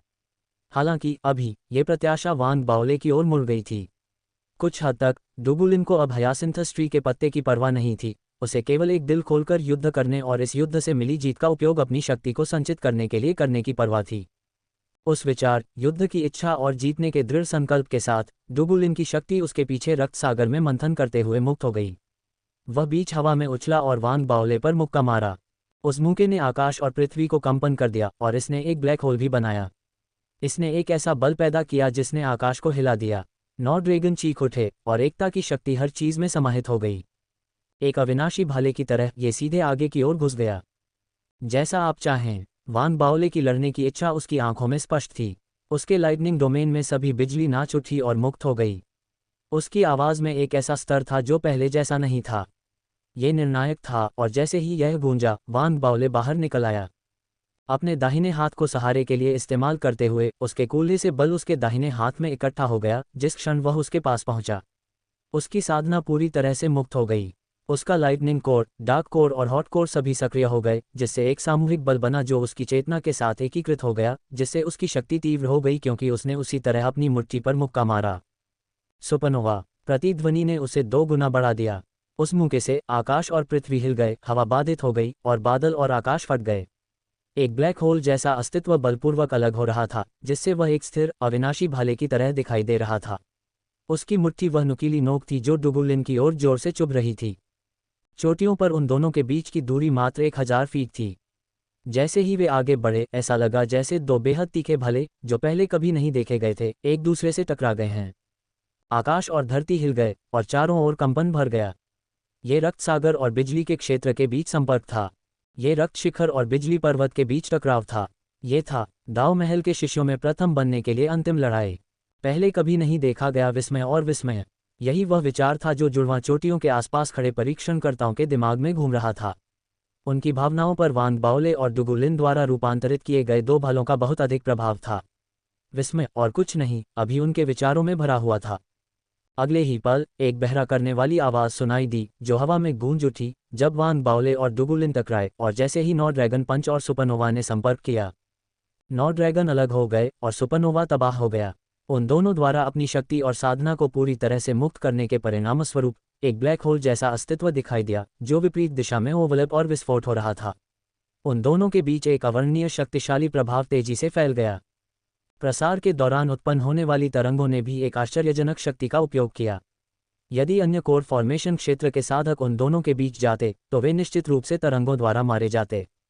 वान बाओले के लिए, जो हॉट कोर से लैस था, लहरें भयावह हो सकती हैं, लेकिन यह उसे मारने के लिए पर्याप्त नहीं थीं। डुगुलिन के साथ भी यही हुआ। उसके पास हॉट कोर नहीं था, लेकिन उसका लड़ाकू शरीर उसे एक शारीरिक सुरक्षा कवच प्रदान कर सकता था। जोरदार धमाके के बीच उन दोनों ने एक कदम भी पीछे नहीं हटे, जैसा कि दूसरों ने उम्मीद की थी। ऐसा इसलिए था क्योंकि उस समय जो भी पीछे हटता वह बढ़त खो देता। दो बराबरी के व्यक्तियों के बीच लड़ाई में नेतृत्व करना महत्वपूर्ण था, शायद सबसे महत्वपूर्ण। ये कहा जा सकता है कि शुरू से ही दोनों के व्यक्तिगत हमले पहले से ही बेहद तीव्र थे और वे एक दूसरे को कोई छूट नहीं दे रहे थे। जोरदार धमाके के बीच डुगुलिन दिल खोलकर हंसा, उसकी हंसी में उत्साह साफ झलक रहा था। जूमिंग और लुयू से लड़ते समय उसका युद्ध करने का इरादा कहीं ज्यादा बढ़ गया था। वह पलटा और चिल्लाया, वान बाओले, तुम योग्य हो। ऐसा कहकर डुगुलिन ने अपना दाहिना हाथ बंद कर लिया और अपने शरीर को प्रभाव से बचाते हुए वह वान बाओले की ओर बढ़ा। उस समय जैसे ही उसके पीछे रक्त सागर में हलचल हुई, एक विशालकाय कुनपेंग समुद्र के नीचे से उभरा। प्राणी की उपस्थिति ने तुरंत ही आसपास के सभी लोगों को, साथ ही बाहर के लोगों को भी शब्दों से परे चौंका दिया। ये तथ्य कि एक कोर फॉर्मेशन क्षेत्र साधक इतना शक्तिशाली दृश्य बना सकता है, कई लोगों के लिए अविश्वसनीय था। अधिकांश साधकों के दिमाग में केवल नवजात आत्मा क्षेत्र साधक ही यह उपलब्धि हासिल कर सकते हैं। हालांकि ये घटना डुगुलिन के माध्यम से प्रकट हुई। इसके अलावा ये बेहद शक्तिशाली था। जब कुनपेंग दिखाई दिया तो ये पहले से ही शारीरिक रूप से बेहद प्रभावशाली था क्योंकि ये दसियों हजार फीट चौड़ा था। जैसे ही यह चीखा, ये वान बाओले की ओर नहीं बढ़ा। इसके बजाय यह मुड़ा और अपनी पूंछ उठाए इसे वान बाओले की ओर घुमाया। जो कुछ भी हो रहा था उसे देखकर ऐसा लग रहा था जैसे एक बड़ा पंखा एक मंथन हवा बना रहा था जो अपने रास्ते में आने वाली हर चीज को नष्ट कर सकता था। इसने अंतरिक्ष को चीर दिया जिससे रक्त सागर उखड़ गया। ऐसा लग रहा था जैसे स्याही को सब कुछ लाल करने के लिए गिराया जा रहा हो। ये बहुत तेजी से आगे बढ़ा, इतनी तेजी से कि यह खुद डुगुलिन की गति से भी ज्यादा था। तुरंत वह वान बाओले के सामने प्रकट हुआ जो उसी तरह प्रभाव के विरुद्ध जा रहा था। वान बाओले के मन में संकट की प्रबल भावना उत्पन्न हुई। यह उसके सामने से नहीं बल्कि उसके पीछे से आया था। उसके पीछे जब कुनपेंग की पूंछ उसकी ओर बहुत अधिक बल के साथ बढ़ी और उसके आगे का रास्ता रोक दिया तो डुगुलिन प्रकट हुआ। वह किसी तरह वान बाओले के पीछे प्रकट हुआ और उसका रूप अत्यंत विचित्र था। वह फूला हुआ लग रहा था और उसके पूरे शरीर पर बहुत सारे काले बाल थे। पलक झपकते ही वह सैकड़ों फीट लंबे एक पागल बंदर में बदल गया। बंदर की आंखें लाल हो गई थीं, जिसमें युद्ध करने की एक पागल इच्छा थी। वह बहुत उत्साहित था और जब उसने अपनी बड़ी भुजाएं हिलाईं तो उसकी दो मुट्ठियां विशाल बाल्टी की तरह थीं जो हंसते हुए वान बाओले पर टूट पड़ीं। कुनपेंग उसके सामने था जबकि विशाल बंदर उसके पीछे था। यह एक बहुत ही खतरनाक स्थिति थी और इसने वान बाओले को प्रतिक्रिया करने का कोई समय नहीं दिया। अगर कोई और होता तो वे पूरी तरह से घबरा जाते। डुगुलिन बहुत अनुभवी था और उसका हर कदम घातक था। हालांकि वान बाओले पहले भी कई बार जीवन मृत्यु के संकट से गुजर चुका था। अभी खतरे के सामने भी वह शांत था। उसने अपने मन में तैयार कवच को बाहर निकालने की इच्छा को दबा दिया।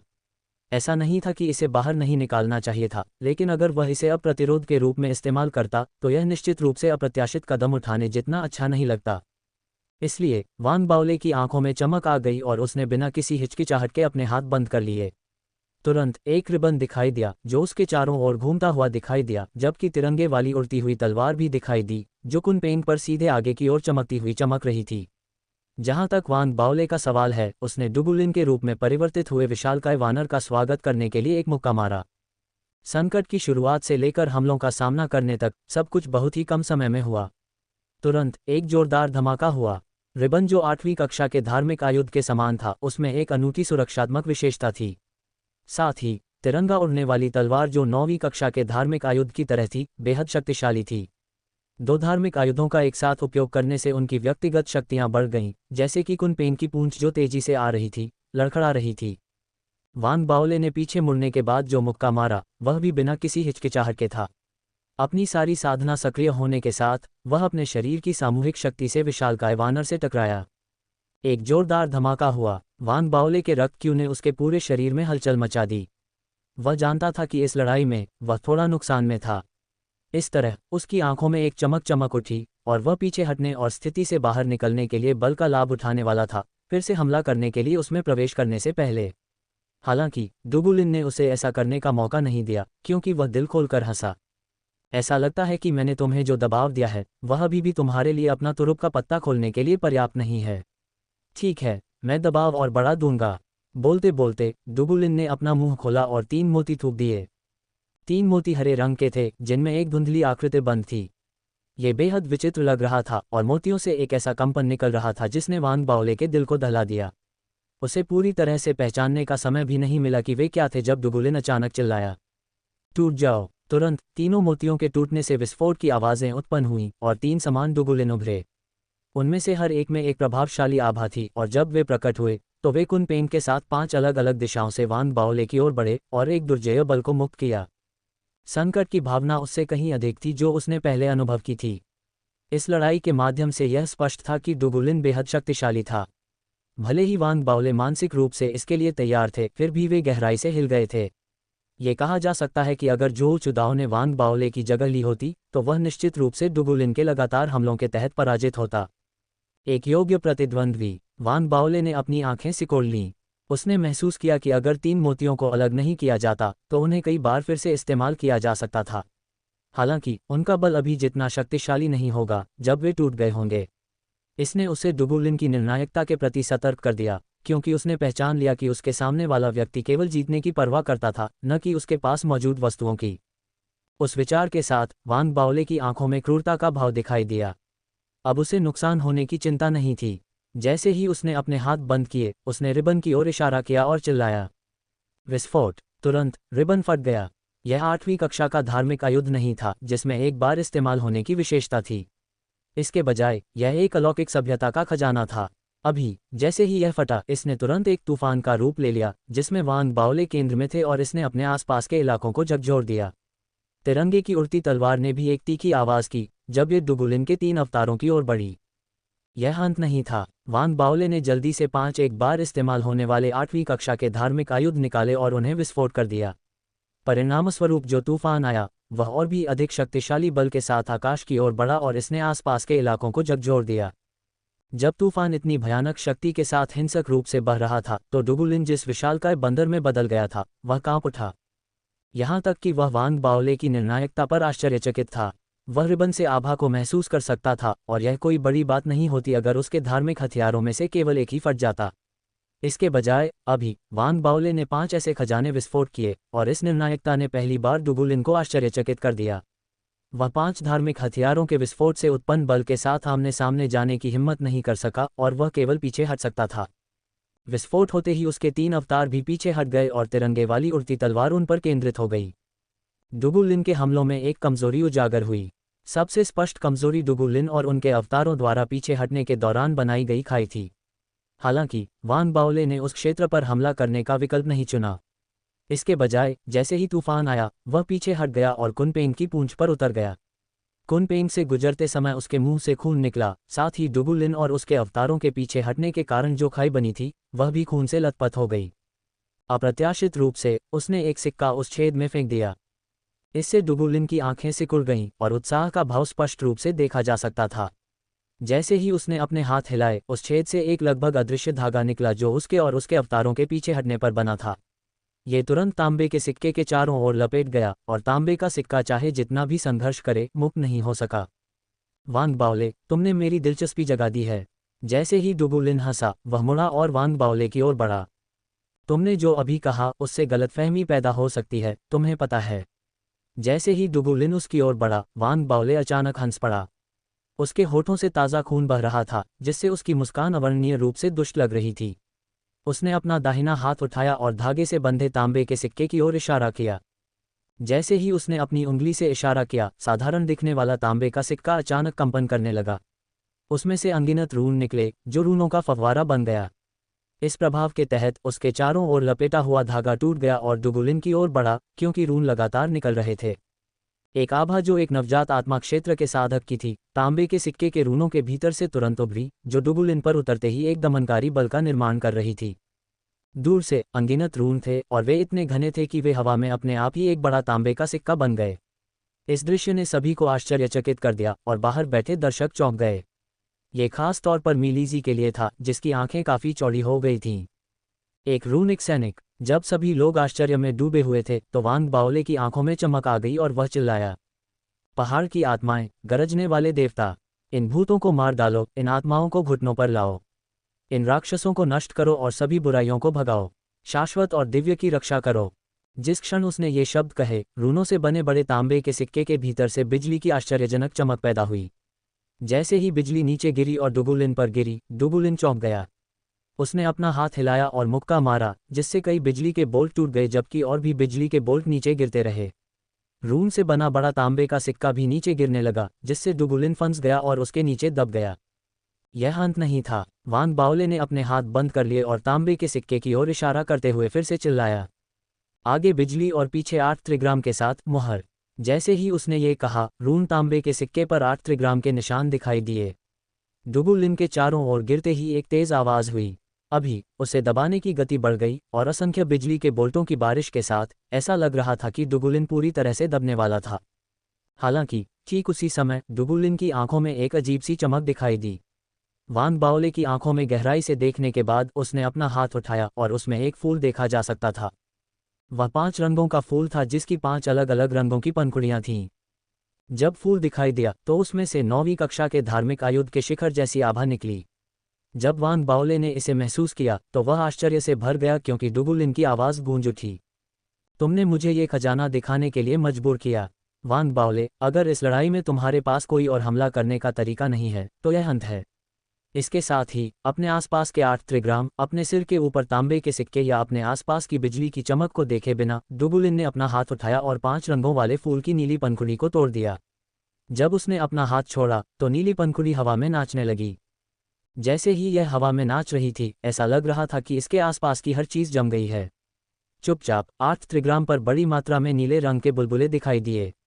आकाश में बड़ा रून रूपी तांबे का सिक्का भी ऊपर उठा और हजारों नीले रंग के बुलबुलों से ढक गया। यही स्थिति आसपास की बिजली के साथ भी थी। स्पष्ट रूप से वे बुलबुले में बदल गए। जब डुगुलिन के आसपास की हर चीज बुलबुले में बदल गई तो उसने अपना गला साफ किया और तभी सभी बुलबुले एक साथ फट गए। जब सब कुछ नष्ट हो गया तो एक तांबे का सिक्का, जो ऐसा लग रहा था जैसे कि उसमें जंग लग गया हो, जमीन पर गिर गया। वांग बाओले ने अपनी नजरें हटा लीं, डुगुलिन के हाथों में फूल को घूरते हुए, जिसमें अब 4 पंखुड़ियां बची थीं। उनमें से उसने काले रंग की पंखुड़ी पर विशेष ध्यान दिया। भले ही उसे फूल से संकट की तीव्र अनुभूति हुई, फिर भी उसने थियर्च कवच को बाहर निकालने की इच्छा को दबा दिया। वह मुड़ा और पास जाने ही वाला था कि डुगुलिन की आंखों में एक ठंडी चमक चमक उठी। उसने दूसरी पंखुड़ी को फाड़ दिया, जो खून के रंग की थी। खून निकालो, डुगुलिन ने धीरे से कहा। जब उसने पंखुड़ी को छोड़ा तो वांग बाओले हैरान रह गया और उसका दिल कांप उठा। उसे एक अजीब सा एहसास हुआ कि पंखुड़ी ने उसके साथ कपटपूर्ण तरीके से एक मजबूत संबंध बना लिया है। इस कनेक्शन को नियंत्रित नहीं किया जा सकता था और ऐसा लगता था कि पंखुड़ी के टूटने के बाद यह अपने आप बन गया था। जब डुगुलिन ने अपना मुंह खोला तो पंखुड़ी खून से लथपथ हाथ में बदल गई, जिसने वांग बाओले की ओर हाथ बढ़ाया। तुरंत वांग बाओले का शरीर कांप उठा और उसका चेहरा पीला पड़ गया। उसके सभी छिद्रों से रक्त कोहरा निकल आया। उसके सभी छिद्रों से रक्त कोहरा भी निकल आया। उसने स्पष्ट रूप से महसूस किया कि उसके शरीर में रक्त को नियंत्रित नहीं किया जा सकता था और एक विचित्र शक्ति द्वारा बाहर निकाला जा रहा था, जिसका वर्णन नहीं किया जा सकता था। धार्मिक खजाने की उस विचित्र शक्ति का अनुभव वांग बाओले ने पहले कभी नहीं किया था। अब उसकी सांसें स्पष्ट रूप से तेज हो गई थीं, लेकिन डुगुलिन ने अपने समृद्ध युद्ध के अनुभव के साथ समय बर्बाद नहीं किया। जैसे ही दूसरी पंखुड़ी टूट गई, उसने तुरंत तीसरी पंखुड़ी भी फाड़ दी। तीसरी पंखुड़ी सफ़ेद रंग की थी। हड्डी टूट रही है। जब पंखुड़ी जमीन पर उतरी तो एक सफ़ेद चमक पैदा हुई और वह एक छोटे सफ़ेद रंग के कंकाल में बदल गई, जिसने वांग बाओले पर व्यंग्य किया। वांग बाओले ने अपने दिल में सूंघ लिया। जैसे जैसे उसके शरीर में खून बड़ी मात्रा में बाहर निकल रहा था, उसके शरीर की हड्डियों पर एक अज्ञात शक्ति द्वारा हमला किया जा रहा था। दरारें ऐसी दिख रही थीं मानो उसकी हड्डियां टूटने वाली हों। अगर कोई और होता तो वह इन हमलों से निश्चित रूप से मर जाता। हालांकि वान बाओले के पास एक हॉट कोर था और वह शारीरिक रूप से मजबूत था। उसके शरीर में हरा कमल तेजी से हिलता था, जिससे जीवन ऊर्जा निकलती थी जिसने वान बाओले के शरीर में खून और टूटी हुई हड्डियों को तेजी से ठीक किया। फिर भी केवल एक संतुलन हासिल किया गया था। अगर दुगुलिन के पास कोई और चाल नहीं होती तो ये पर्याप्त होता। हालांकि अगर वह हमला करना जारी रखता तो वह असंतुलन की स्थिति में आ सकता था, जिससे उसका शरीर तुरंत टूट जाता क्योंकि उसका सारा खून बह जाता और उसकी सारी हड्डियां चूर्ण में बदल जातीं। हालांकि इतना कुछ होने के बावजूद वान बाओले ने थेआर्क कवच नहीं छोड़ा। इसके बजाय वह चिल्लाया और दुगुलिन की ओर बढ़ा। इससे दुगुलिन ऊब गया। क्या तुम सच में सोचते हो कि तुम मेरे सामने मेरे स्वर्ग का प्रतिनिधित्व करने वाले फूल को हाथ में लेकर चल पाओगे? उसने अपना सिर हिलाया और चौथी पंखुड़ी को तोड़ दिया, जो काले रंग की पंखुड़ी थी। आत्मा, आओ। जब उसने ऐसा कहा तो काले रंग की पंखुड़ी तुरंत घुल गई। जैसे ही काला कोहरा फैला, आग का एक काला गोला बना जिसने ठंडक दी। अंदर से एक हथेली के आकार की अकेली नाव दिखाई दी। एक छोटा काला वस्त्र पहने आदमी था जिसके हाथों में लालटेन की पतवार थी। जैसे ही वह दिखाई दिया, उसने अपना दाहिना हाथ उठाया और वान बाओले की ओर इशारा किया, लेकिन तभी काले वस्त्र वाला आदमी कांप उठा। जब काली नाव और छोटा काला आदमी दिखाई दिया तो वान बाओले ने अपना सिर उठाया और उसकी आंखों में एक चमकीली चमक चमक उठी। यही वह क्षण था जिसका उसे इंतजार था। बिना किसी हिचकिचाहट के वान बाओले के शरीर में मौजूद डार्क कोर तुरंत बाहर निकल आया। उसके शरीर से एक डार्क फायर निकला। काले रंग की पंखुड़ी से बनी काली नाव और छोटा आदमी तुरंत घूम गया और आश्चर्य से जमे दुगुलिन पर चिल्लाया। छोटे आदमी ने अपने हाथों में लालटेन की पतवार लहराए और दुगुलिन की ओर इशारा किया। जैसे ही उसने इशारा किया, दुगुलिन का शरीर जोर से कांपने लगा और उसका दिमाग जोर से गूंजने लगा। अपने सदमे में वह पीछे हटना चाहता था, लेकिन बहुत देर हो चुकी थी। वान बाओले ने जोर से दहाड़ लगाए और बाहर निकल आया। उसका शरीर एक शूटिंग स्टार की तरह था जो ब्रह्मांड को नष्ट करने में सक्षम लग रहा था। जब वह बाहर आया तो उसने अपना दाहिना हाथ उठाया और मुट्ठी बनाई। तुरंत रक्त के रंग की मेरिडियन बदल गई और उसके चारों ओर कुंडलित हो गई। एक दबंग और भयावह आभा उत्पन्न हुई और फ्लेम स्नैच थेआर्क कवच प्रकट हुआ। जब फ्लेम स्नैच थेआर्क कवच प्रकट हुआ तो वान बाओले के शरीर से बल पूरी तरह से मुक्त हो गया और इसका पैमाना पिछले समय की तुलना में काफी अधिक था। सामूहिक बल द्वारा इसे 2 गुना बढ़ावा दिया गया था और यह फ्लेम स्नैच थेआर्क कवच के लिए 3 गुना बढ़ावा था। जब वे ओवरलैप हुए तो परिणामी बल बेहद प्रभावशाली था, जो दुगुलिन के पास पहुंचने पर एक अपरिवर्तनीय और विनाशकारी शक्ति लेकर आया। जहां भी यह गुजरा वह टूट गया और आकाश और पृथ्वी हिंसक रूप से हिल गए। दुगुलिन अवर्णनीय सदमे से जकड़ा हुआ था। वह विरोध करना चाहता था, लेकिन अभी उसकी आत्मा कांप रही थी और बाहर खींचे जाने के कगार पर थी। जैसे ही वान बाओले का बिजली का अवतार प्रकट हुआ, उसने उस फूल को छीन लिया जिसमें केवल एक पंखुड़ी बची थी। उसने धीमा कर दिया, जबकि वास्तविक वान बाओले ने फ्लेम स्नैच थेआर्क कवच के माध्यम से एक मुक्का मारा। जो शिष्य उन्हें घेर रहे थे और लड़ाई देख रहे थे, साथ ही बाहर दाव पैलेस के साधक, सभी चौंक गए। वह इतना तेज और इतना शक्तिशाली था कि ऐसा लग रहा था जैसे उसने स्वर्ग और पृथ्वी की शक्तियों का उपयोग किया हो। दुगुलिन ने खून की उल्टी की और उसका शरीर पीछे हट गया। वान बाओले ने बिजली की तरह उसका पीछा किया और उसे फिर से मुक्का मारा। इस मुक्के ने दुगुलिन की छाती में एक गड्ढा बना दिया, जिससे उसकी हड्डियां दिखने लगीं। यह एक शक्तिशाली प्रभाव था क्योंकि उसका शरीर दूसरे पर्वत शिखर की ओर फेंका गया था। जब वह उतरा तो पर्वत शिखर ढह गया और वान बाओले ने अपनी शक्तिशाली ताकत के साथ उसका पीछा करना जारी रखा। ज्वार बदल गया था। इस समय आसपास के दर्शक और बाहर दाव पैलेस के साधक दोनों ही मुंह खोले खड़े थे। वान बाओले और दुगुलिन के बीच की लड़ाई उतार चढ़ाव से भरी थी। शुरू में ये स्पष्ट था कि दुगुलिन आगे चल रहा था और वान बाओले पर जोरदार दबाव बना रहा था। हालांकि बाहरी दुनिया के साधकों को वान बाओले के रक्त रंग के मेरिडियन कवच के बारे में पता था, जिसका इस्तेमाल उसने जो चुदाव को दबाने के लिए किया था। जब उन्होंने देखा तो उन्हें एहसास हुआ कि संकट की स्थिति में भी वान बाओले ने इसे नहीं छोड़ा। उनमें से कुछ ने तो ये भी सोचा कि शायद वान बाओले की उस चाल के कुछ नुकसान थे, इसलिए उसने इसे नहीं छोड़ा। जैसे ही दुगुलिन ने 5 रंग की पंखुड़ियां छोड़ीं, जिससे वान बाओले का खून और हड्डियां नष्ट हो गईं, वान बाओले हारने ही वाले थे। हालांकि उसके बाद जो भी बदलाव हुए उसने सभी को चौंका दिया। किसी अज्ञात कारण से काले रंग की पंखुड़ी ने गठबंधन बदल लिया। यह विश्वासघात भी एक ऐसा कारक था जिसने स्थिति को बदल दिया। वान बाओले ने मौके का फायदा उठाया, अपनी सारी शक्ति का इस्तेमाल किया और सब कुछ नष्ट करना शुरू कर दिया। खून के रंग का कवच जो पहले नहीं देखा गया था, तुरंत दिखाई दिया। अपने हमले में उसने डुगुलिन से केवल एक पंखुड़ी वाला फूल छीन लिया और 2 चौंकाने वाले मुकों से उसे गंभीर चोटें पहुंचाईं। मुकों की वजह से डुगुलिन के मुंह से ताज़ा खून बहने लगा और उसकी छाती धंस गई। उसका शरीर पहाड़ों से टकराया। उस समय जैसे ही वांग बाओले उभरा, वह एक भाले की तरह था और वह एक बार फिर डुगुलिन पर हमला करने वाला था। जो कुछ भी हुआ, उसे देखते हुए सभी की सांसें तेज हो गईं। हालांकि इससे पहले कि वे सांस ले पाते, वांग बाओले की पुतलियां सिकुड़ गईं। उसने डुगुलिन से लगातार एक आश्चर्यजनक शक्ति निकलती हुई महसूस की, जो उससे पहले पहाड़ से टकरा गया था। हालांकि वांग बाओले नहीं रुका। जैसे ही उसने गति पकड़ी और डुगुलिन के पास पहुंचा, उसकी आंखों में एक ठंडी चमक चमक उठी। उसने आगे बढ़कर डुगुलिन की धंसी हुई छाती पर मुक्का मारा। हालांकि उस समय डुगुलिन ने अचानक अपनी आंखें खोलीं। उसकी आंखें हल्के सुनहरे रंग की हो गई थीं और उनसे निकलने वाली चमक न केवल बेहद प्रभावशाली थी, बल्कि उसमें उत्साह की भावना भी थी।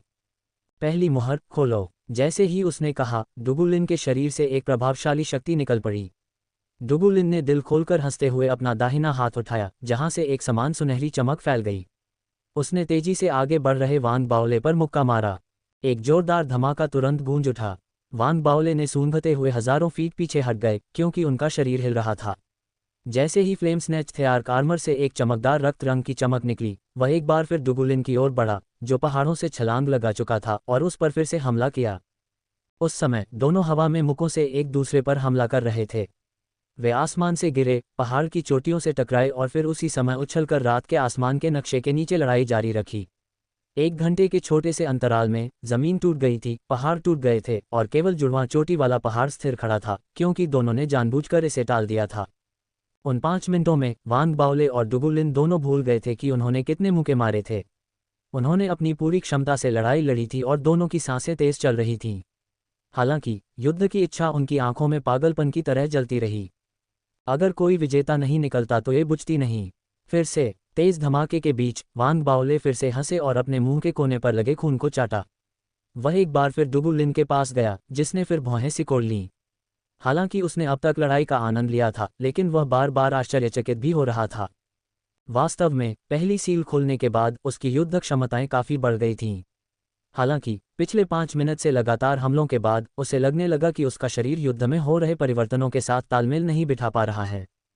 इसे और अधिक सटीक रूप से कहें तो उसकी रिकवरी की गति की तुलना वांग बाओले से नहीं की जा सकती। इस तरह दोनों के लगातार एक दूसरे पर हमला करने के बाद वांग बाओले अपने हमले जारी रख सकता था, क्योंकि वह जल्दी से ठीक हो जाता था। हालांकि डुगुलिन के लिए, भले ही वह शुरू में सब कुछ झेलने में सक्षम था, अगर यह जारी रहा तो वह अंततः पूरी तरह से थक जाएगा। मुझे उसके भौतिक शरीर के खिलाफ प्रतिस्पर्धा नहीं करनी चाहिए। डुगुलिन ने अपनी आंखें सिकोड़ लीं और पूरी ताकत से हमला करने के लिए अपना दाहिना हाथ उठाया। जब उसकी मुट्ठी वांग बाओले से टकराई तो उसने बल का लाभ उठाया और पीछे हट गया। जैसे ही वांग बाओले ने गति पकड़ी और उसके पास पहुंचा, वह अचानक रुक गया। उसकी आंखों में एक अजीब सी चमक चमक उठी और उसने अपने हाथ बंद कर लिए और चिल्लाया, सिंदूर। उस शब्द के साथ उसके शरीर से तुरंत बैंगनी रंग की आग का एक समुद्र निकला। बैंगनी रंग की लपटें झुलस रही थीं और जैसे ही वे दिखाई दीं, आसपास की जगह लपटों से घिर गई। जमीन पिघल गई, पहाड़ी चट्टानें लावा में बदल गईं और बाकी सब कुछ अत्यधिक उच्च तापमान के वातावरण में डूब गया। जैसे ही अंतरिक्ष विकृत हुआ, उसमें से एक सिंदूरी पक्षी की रूपरेखा दिखाई दी। ये शुरू में रंगहीन और बिना भौतिक शरीर के था, जैसे कि यह विकृत होने से उत्पन्न तरंगों द्वारा बना हो। सब कुछ पारदर्शी था। हालांकि ज्वाला रंगीन थी, जिससे विकृत शून्यता से उत्पन्न सिंदूरी पक्षी बैंगनी रंग में बदल गया। यह 1000 फीट चौड़ा था और इसने डुगुलिन को अपने भीतर समाहित कर लिया, इससे पहले कि यह वांग बाओले पर चहकता और उसकी ओर दौड़ता। दूर से डुगुलिन को देखना अब असंभव था।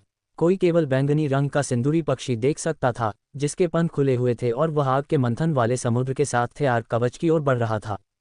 बाहर के सभी साधक हैरान थे और नवजात आत्मा क्षेत्र के साधक बेहद गंभीर दिख रहे थे। वे बहुत स्पष्ट रूप से जानते थे कि अभी डुगुलिन द्वारा प्रकट की गई युद्ध शक्ति एक नवजात आत्मा क्षेत्र साधक के स्तर की थी। भले ही वे होते, उन्हें ऐसी शक्ति का विरोध करने के लिए अपना पूरा प्रयास करना पड़ता। उनमें से कुछ ने तो ये भी भविष्यवाणी की कि वांग बाओले निश्चित रूप से पराजित होंगे। हालांकि जब सिंदूरी पक्षी निकट आ रहा था तो सभी का ध्यान इस बात पर केंद्रित था कि क्या हो रहा है। वांग बाओले की आंखों में एक अदृश्य चमक चमक उठी। वह जानता था कि इससे बचने का कोई रास्ता नहीं है, इसलिए उसने जोर से चिल्लाया, अपने दाहिने हाथ को मुट्ठी में बंद करके मुक्का मारा। वह मुख का सामूहिक शक्ति के 2 गुना और फ्लेम स्नैच थे आर्क कवच के 3 गुना बल का परिणाम था। जब इसे छोड़ा गया तो वांग बाओले का फ्लेम स्नैच थे आर्क कवच 70% तक सिकुड़ गया था। ये पहले कई 100 फीट लंबा था और अब केवल 60 फीट लंबा था। थेआर कवच की सारी शक्ति मुके में जमा हो गई और छोड़ दी गई। सिंदूरी पक्षी के सामने हो रही हर चीज को देखते हुए जैसे ही वांग बाओले ने अपने मुके से हमला किया, 100 फीट चौड़ी एक विशाल भ्रामक मूर्ति सिंदूरी पक्षी पर आकर गिरी। जब संपर्क हुआ तो वांग बाओले ने ताज़ा खून उगल दिया और उसके शरीर में मौजूद थेआर कवच ने भी उसके शरीर को पीछे की ओर फेंकते समय चटकने की आवाज़ें पैदा की। सिंदूरी पक्षी बुरी तरह से पराजित था। भले ही वह तबाह नहीं हुआ था, लेकिन उसके सीने में एक बहुत बड़ी गुफा दिखाई दी थी और वह डुगुलिन को गंभीरता से देख रहा था। यह अंत है। डुगुलिन ने एक गहरी सांस ली। उसके लिए वांग बाओले उसके जीवन में अब तक का सबसे मजबूत प्रतिद्वंद्वी था। ऐसे प्रतिद्वंद्वी के सामने उसने उसे आगे कोई हमला नहीं करने देने का फैसला किया। जैसे ही उसने बात की, वह मुड़ा और गंभीर रूप से घायल सिंदूरी पक्षी के साथ वांग बाओले की ओर बढ़ा। हालांकि जैसे ही वह पास पहुंचा, वांग बाओले की आंखों में एक चमक चमक उठी और उसने अपने मन में मंत्रोच्चार किया। प्रबुद्ध, स्वर्ग के दाव के कैदी, सभी संवेदनशील प्राणियों को अथाह विपत्तियों को सहना होगा। ये दाव शास्त्र था। वह भले ही बुरी तरह घायल हो, लेकिन वास्तव में ये प्रतिशोध का वह रूप था जिसके बारे में उसने अभी अभी गोलीबारी के दौरान सोचा था। जैसे ही उसने अपने मन में दाव शास्त्र का जाप किया, ब्रह्मांड की गहराई से एक भयावह और अवर्णनीय शक्ति उभरी जो जागृत होने वाली थी। तुरंत ये सौर मंडल में प्राचीन हरे कांस्य तलवार पर विशाल विस्तार दाव महल में और अनंत मंत्र सरणी गठन में आ गई। धमाका! बाहर दाव महल के साधकों ने महसूस किया कि उनके मन में गतिविधि के साथ शोरगुल हो रहा है। वे सभी आश्चर्यचकित थे और उनकी साधना का स्तर जितना ऊंचा था, वे इसे उतना ही अधिक महत्वपूर्ण रूप से महसूस कर सकते थे। यह विशेष रूप से मीलीजी और फैंग क्यूरन के लिए था, जो अब खड़े होकर चकित थे और चिल्ला रहे थे। यह आभा क्या है? वे सभी, जो सदमे में डूबे हुए थे, उन्होंने यह नहीं देखा कि उनके बगल में दाववादी यूरेन के मुंह से खून बह रहा था। अपनी दृढ़ता के बावजूद वह प्रभाव का सामना करने में कामयाब नहीं हुआ और उसने अपना मुंह थोड़ा सा खोला। भले ही उसका मुंह पूरी तरह से खुला नहीं था, लेकिन उसके मुंह का आकार एक चौकोर में बदल गया था। जब उसने जो हो रहा था उस पर प्रतिक्रिया की तो खून तुरंत गायब हो गया। डुगुलिन, जो परीक्षण स्थल पर था, वह भी जोर से कांप उठा क्योंकि उसका दिमाग गतिविधि से गूंज रहा था। उसकी साधना गड़बड़ा रही थी और सिंदूरी पक्षी अब अपनी चोटों के साथ लड़ाई को बर्दाश्त नहीं कर सकता था क्योंकि वह टूट गया था। जब ऐसा हुआ और डुगुलिन हिंसक रूप से हिल गया तो वांग बाओले की आंखों में एक ठंडी चमक दिखाई दी। वह डुगुलिन की ओर एक क्रूर प्रकाश किरण की तरह आगे बढ़ा। युद्ध के दौरान दोनों ने एक दूसरे पर हमला किया। कई मौकों पर वांग बाओले आगे थे और दूसरी बार डुगुलिन आगे थे। अब तक अचानक प्रकट हुई इस दमनकारी शक्ति के साथ वांग बाओले हवा में उछले और डुगुलिन की ओर बढ़े, एक बार फिर अपनी शक्ति को मुक्त किया। वह इतना तेज था कि ऐसा लग रहा था जैसे वह शून्य से गुजर रहा हो। जब वह बाहर आया तो उसने अपना डार्क कोर बाहर निकाला और तुरंत उसके शरीर से एक डार्क फायर निकला जिसने उसके शरीर के बाहर आग का एक समुद्र बना दिया। आग का ये समुद्र काले रंग का था। ये बहुत ज्यादा तापमान नहीं दे रहा था, लेकिन एक ऐसी ठंड थी जो सब कुछ सील कर सकती थी। लगातार चटकने की आवाज़ें आ रही थीं, मानो ज़मीन, आकाश और उन दोनों के बीच का स्थान तुरंत जम गया हो। तुरंत ही डुगुलिन का कांपता हुआ मन और उसकी अस्तव्यस्त साधना डार्क फायर द्वारा और भी अराजकता में चली गई। उसके मुंह से एक बार फिर से ताज़ा खून निकला और अपने शरीर को नियंत्रित करते हुए वह पीछे हट गया और अपने और वांग बाओले के बीच की दूरी को और बढ़ा दिया। हालांकि वांग बाओले ने अपनी गति को बढ़ाना जारी रखा और अपने रास्ते में नहीं रुका। जैसे ही डार्क फायर को छोड़ा गया, उसने अपना दाहिना हाथ उठाया और उसकी आंखों में एक उग्रता की झलक दिखाई दी, जैसे उसने अपने दिल में 2 शब्द बोले हों। आत्मा मार्गदर्शन। डार्क आर्ट आत्मा मार्गदर्शन। तुरंत ही वांग बाओले की छाती से एक बड़ा धुंधला हाथ बाहर निकला, मानो नरक से संघर्ष कर रहा हो। जब ये दिखाई दिया तो आसपास की डार्क फायर तुरंत उसकी ओर खींची चली गई। ऐसा लग रहा था मानो तेज हवाएं चल रही हों, डार्क फायर को बुझाने के लिए नहीं बल्कि उसे बढ़ाने के लिए। अगले ही पल डार्क फायर और भी अधिक तीव्रता से जलने लगा और सभी दिशाओं में फैल गया। जैसे ही सोल गाइडिंग हैंड उभरा, डार्क फायर को अंदर खींचा जा रहा था, जिससे एक विशाल हाथ बन गया जो हजारों फीट चौड़ा था। भले ही विशाल हाथ कुछ धुंधला था, लेकिन इसमें एक आभा थी जिसने डुगुलिन को सदमे में कांपने पर मजबूर कर दिया। वांग बाओले के हमले अप्रत्याशित और बेहद क्रूर थे। दूर से डार्क फायर और सोल गाइडेंस का संयोजन, जिसने विशाल हाथ का निर्माण किया था, अब वांग बाओले के शरीर से एक जबरदस्त ताकत लेकर आ रहा था जो डुगुलिन की ओर बढ़ रहा था। इस महत्वपूर्ण मोड़ पर डुगुलिन के पास बहुत अधिक विचार करने का समय नहीं था। जीवन मृत्यु के संकट की प्रबल भावना ने उसकी आंखों में पीली सुनहरी चमक को रक्त लाल रंग में बदल दिया। जब आत्मा मार्गदर्शक हाथ पास आया तो डुगुलिन ने जोर से कहा, दूसरी मुहर 10 सांसों के समय के लिए खोली जानी है। जब डुगुलिन ने ये शब्द कहे तो एक बल जो लंबे समय से उसके शरीर में जमा हुआ लग रहा था तुरंत मुक्त हो गया।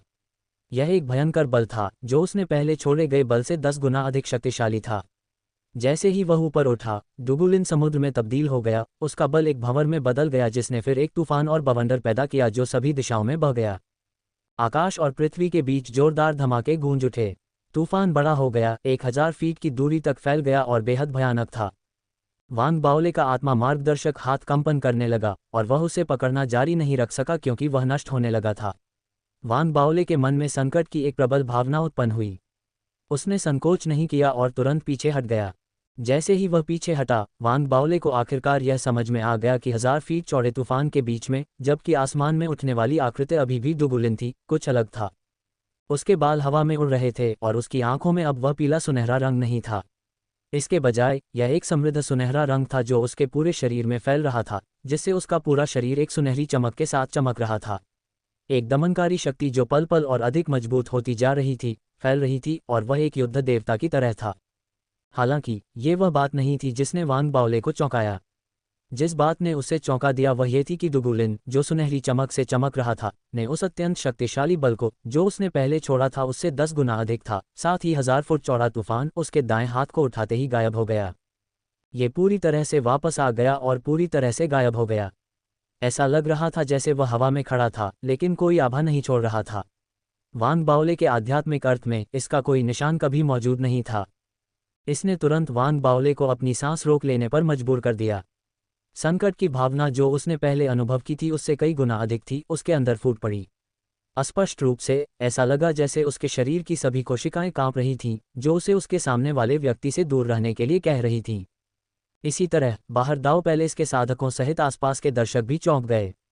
हालांकि उनके सदमे को ध्वनि में बदलने से पहले ही डुगुलिन हिल गया। पहले के विपरीत उसने बोलने के लिए अपना मुंह नहीं खोला।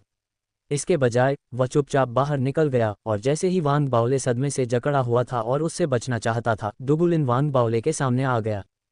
बहुत ही सरलता से एक मुक्का उस पर लगा। देखने में यह मुक्का 9 ड्रैगन पंच की तुलना में कुछ भी नहीं लग रहा था। हालांकि ये वांग बाओले को 10 गुना अधिक खतरनाक लगा। वह इससे बच नहीं पाया। ऐसा लग रहा था जैसे वह जम गया हो और मानो यह मुक्का उस पर लगना तय था। ऐसा इसलिए था क्योंकि डुगुलिन, जिसने दूसरी सील खोली थी, के पास एक युद्ध शक्ति थी जिसने वांग बाओले के भौतिक शरीर, ध्यान, साधना और बल को पूरी तरह से दबा दिया था। वांग बाओले केवल हमले का विरोध करने के लिए फ्लेम स्नैच थेआर कवच का दाहिना हाथ उठाने में कामयाब रहे। इस क्षण सामूहिक बल और थेआर कवच से बढ़ावा दोनों ही मुक्त हो गए। हालांकि अगले उदाहरण में जब डुगुलिन की मुट्ठी लगी तो वांग बाओले जोर से कांप उठा। ऐसा लगा जैसे तेज गति से यात्रा कर रहा कोई क्रूजर उससे टकरा गया हो। जोरदार धमाके के बीच थेआर कवच का दाहिना हाथ नष्ट हो गया। उसके मुंह से ताज़ा खून निकला और वांग बाओले ने पीछे हटने के लिए बल का लाभ उठाया। हालांकि इससे पहले कि वह और कदम पीछे ले पाता, चुप रहने वाला डुगुलिन उसके पास आया और दूसरा मुक्का मारा। इस बार ये वांग बाओले के थेआर कवच की छाती पर लगा। जब वांग बाओले का थेआर कवच नष्ट हो गया और टुकड़ों में टूट गया तो चारों तरफ चटकने की आवाज़ें गूंज उठीं। डुगुलिन का तीसरा मुक्का वांग बाओले की छाती पर लगा, जो टूटे हुए थेआर कवच से बिना किसी हिचकिचाहट के उजागर हो गई थी। यह इतना शक्तिशाली था कि वांग बाओले को केवल अपनी दृष्टि धुंधली होती दिखाई दे रही थी। जैसे ही उसने खून की उल्टी की, उसके शरीर ने सभी तरह का नियंत्रण खो दिया और मुक्का लगने से वह पीछे हटने को मजबूर हो गया। वह एक पतंग की तरह था जो अपनी डोर से अलग हो गई थी क्योंकि वह जुड़वां चोटियों पर उतरा था, विशेष रूप से वह चोटी जो उसका प्रतिनिधित्व करती थी। तेज धमाके के बीच पहाड़ टूटने और टूटने लगा। कई टूटी हुई चट्टानें बन गईं और वांग बाओले, जो वहां लेटा हुआ था, अर्धचेतन अवस्था में था क्योंकि उसके मुंह से लगातार खून बह रहा था। डुगुलिन का हमला यहीं खत्म नहीं हुआ। डुगुलिन ने उसके पास जाकर उसे एक बार फिर मुक्का मारा। यह मुक्का वांग बाओले पर नहीं बल्कि उसके बगल की जमीन पर था। चट्टानें राख में बदल गईं और जमीन हिल गई, जिसके परिणामस्वरूप एक रिकोशे हुआ जिसका बल वांग बाओले के शरीर पर लगा। इससे उसका शरीर जमीन से उछलकर रात के आसमान की ओर चला गया। उसके बाद डुगुलिन ने छलांग लगाई और वांग बाओले को पकड़ लिया। उसका शरीर वांग बाओले के ऊपर दिखाई दिया। वह भावशून्य था क्योंकि उसने अपना सिर नीचे किया और अपनी आंखों में ठंडक के साथ वांग बाओले को देखा, 5वां मुक्का मारने से पहले। वह मुक्का और भी शक्तिशाली था, खासकर जब उसकी आश्चर्यजनक गति के साथ पूरक था। इसने एक दमनकारी बल बनाया जिसने स्वर्ग और पृथ्वी की शक्तियों का उपयोग किया, और जब यह उतरा तो वान बाओले का थियर्च कवच पूरी तरह से नष्ट हो गया। और भी अधिक गति के साथ उसका शरीर जमीन पर गिरा, जिससे जमीन में एक बड़ा बेसिन के आकार का गड्ढा बन गया। अब ताज़ा खून सिर्फ वान बाओले के मुंह से नहीं बल्कि उसके शरीर के हर हिस्से से निकल रहा था। वह लगभग बेहोश था। डुगुलिन, जिसने दूसरी सील खोली थी, इतना शक्तिशाली था कि यह कल्पना से परे था। यहाँ तक कि एक नवजात आत्मा क्षेत्र साधक भी इससे बेहद भयभीत और हैरान हो जाएगा। हालांकि वान बाओले ने हार नहीं मानी। हरा कमल पागल हो गया क्योंकि उसने अंतहीन रूप से उसके शरीर की मरम्मत की। वान बाओले ने हौंफते हुए अपनी आंखें खोली और डुगुलिन को देखा, जो हवा में था। वान बाओले। डुगुलिन ने अपना सिर नीचे किया और अपनी आंखों में भावना का कोई निशान नहीं दिखाया क्योंकि वह शांति से वान बाओले को देख रहा था, जो जमीन पर खड़े होने के लिए संघर्ष कर रहा था। अगला मेरा छठा मुक्का है, जो मेरी ताकत का चरम भी है। मैं आपको हार मानने की सलाह देता हूं, क्योंकि अगर आप दृढ़ रहना चुनते हैं तो आप निस्संदेह मर जाएंगे। हालांकि ये भी संभव है कि जीवन और मृत्यु की स्थिति के बीच आप अपनी पूरी क्षमता को उजागर कर दें। मैंने पहले भी इसी तरह का परिदृश्य देखा है और यह सब आपके भाग्य पर निर्भर करता है। इतना कहते ही डुगुलिन ने अपना दाहिना हाथ उठाया और पकड़ लिया। तुरंत उसके पीछे से एक चीख निकली। सबसे पहले एक विशालकाय वानर का रूप बदला, उसके बाद एक 9 सिर वाला काला ड्रैगन, फिर सिंदूरी पक्षी और कुनपेंग। चारों जानवरों की आकृतियां पूरे आकाश में फैल गईं, डुगुलिन को घेर लिया और फिर एक दूसरे से जुड़कर एक बड़ी भ्रामक मुट्ठी में तब्दील हो गईं। वे सभी चिल्लाए और एक दूसरे से लिपट गए। दूर से सब कुछ देखने पर मुट्ठी आकाश की तरह लग रही थी, बेहद प्रभावशाली, मानो स्वर्गीय क्लेश को थामे हुए और वान बाओले की ओर बढ़ रही हो। 10 सांसें खत्म हो गईं। यद्यपि 10 सांसें समाप्त हो चुकी थीं, फिर भी मुक्का एक शक्तिशाली बल के साथ जारी था जो ऐसा लग रहा था जैसे कि वह स्वर्ग की शक्तियों का प्रतिनिधित्व करता हो। अभी जैसे ही यह आया, इसने सब कुछ दबा दिया। इसने जमीन को हिला दिया और दरारें दिखाई देने लगीं, और यही स्थिति आसपास के पहाड़ों की भी थी। यह विशेष रूप से देखने वाले साधकों के लिए था जो पीछे हटते समय सभी चौंक गए थे। झाओ यामिंग और कोंग दाओ, जो सब कुछ देख रहे थे, दोनों बेहद चिंतित थे। हालांकि उनके पास मदद करने का कोई तरीका नहीं था और न ही वे भाग ले सकते थे। वास्तव में वान बाओले और डुगुलिन के बीच की लड़ाई वर्तमान चरण में पहुंच जाने के बाद अब कोर फॉर्मेशन क्षेत्र के साधकों के स्तर की नहीं थी। ये नवजात आत्मा क्षेत्र के करीब थी, बस वे शायद अधिक प्रकार के मंत्रों का प्रदर्शन कर सकते थे। वह फिर भी हार गया। प्रशिक्षण मैदान के बाहर लड़ाई देख रहे सभी लोग चौंक गए। वान बाओले टूटी चट्टानों के बीच लेटा हुआ था, अपने ऊपर आसमान से आती हुई विशाल मुट्ठी को देख रहा था। उसके होंठ एक कड़वी मुस्कान में मुड़े हुए थे, हालांकि उसकी आंखों की गहराई में लड़ने की इच्छा छिपी हुई थी। मेरे पास अभी भी एक चाल है जिसका मैंने इस्तेमाल नहीं किया है। वान बाओले की सांसें तेज हो गईं। अब तक लिटिल मिस्सी ने पूरी लड़ाई के दौरान कुछ नहीं कहा।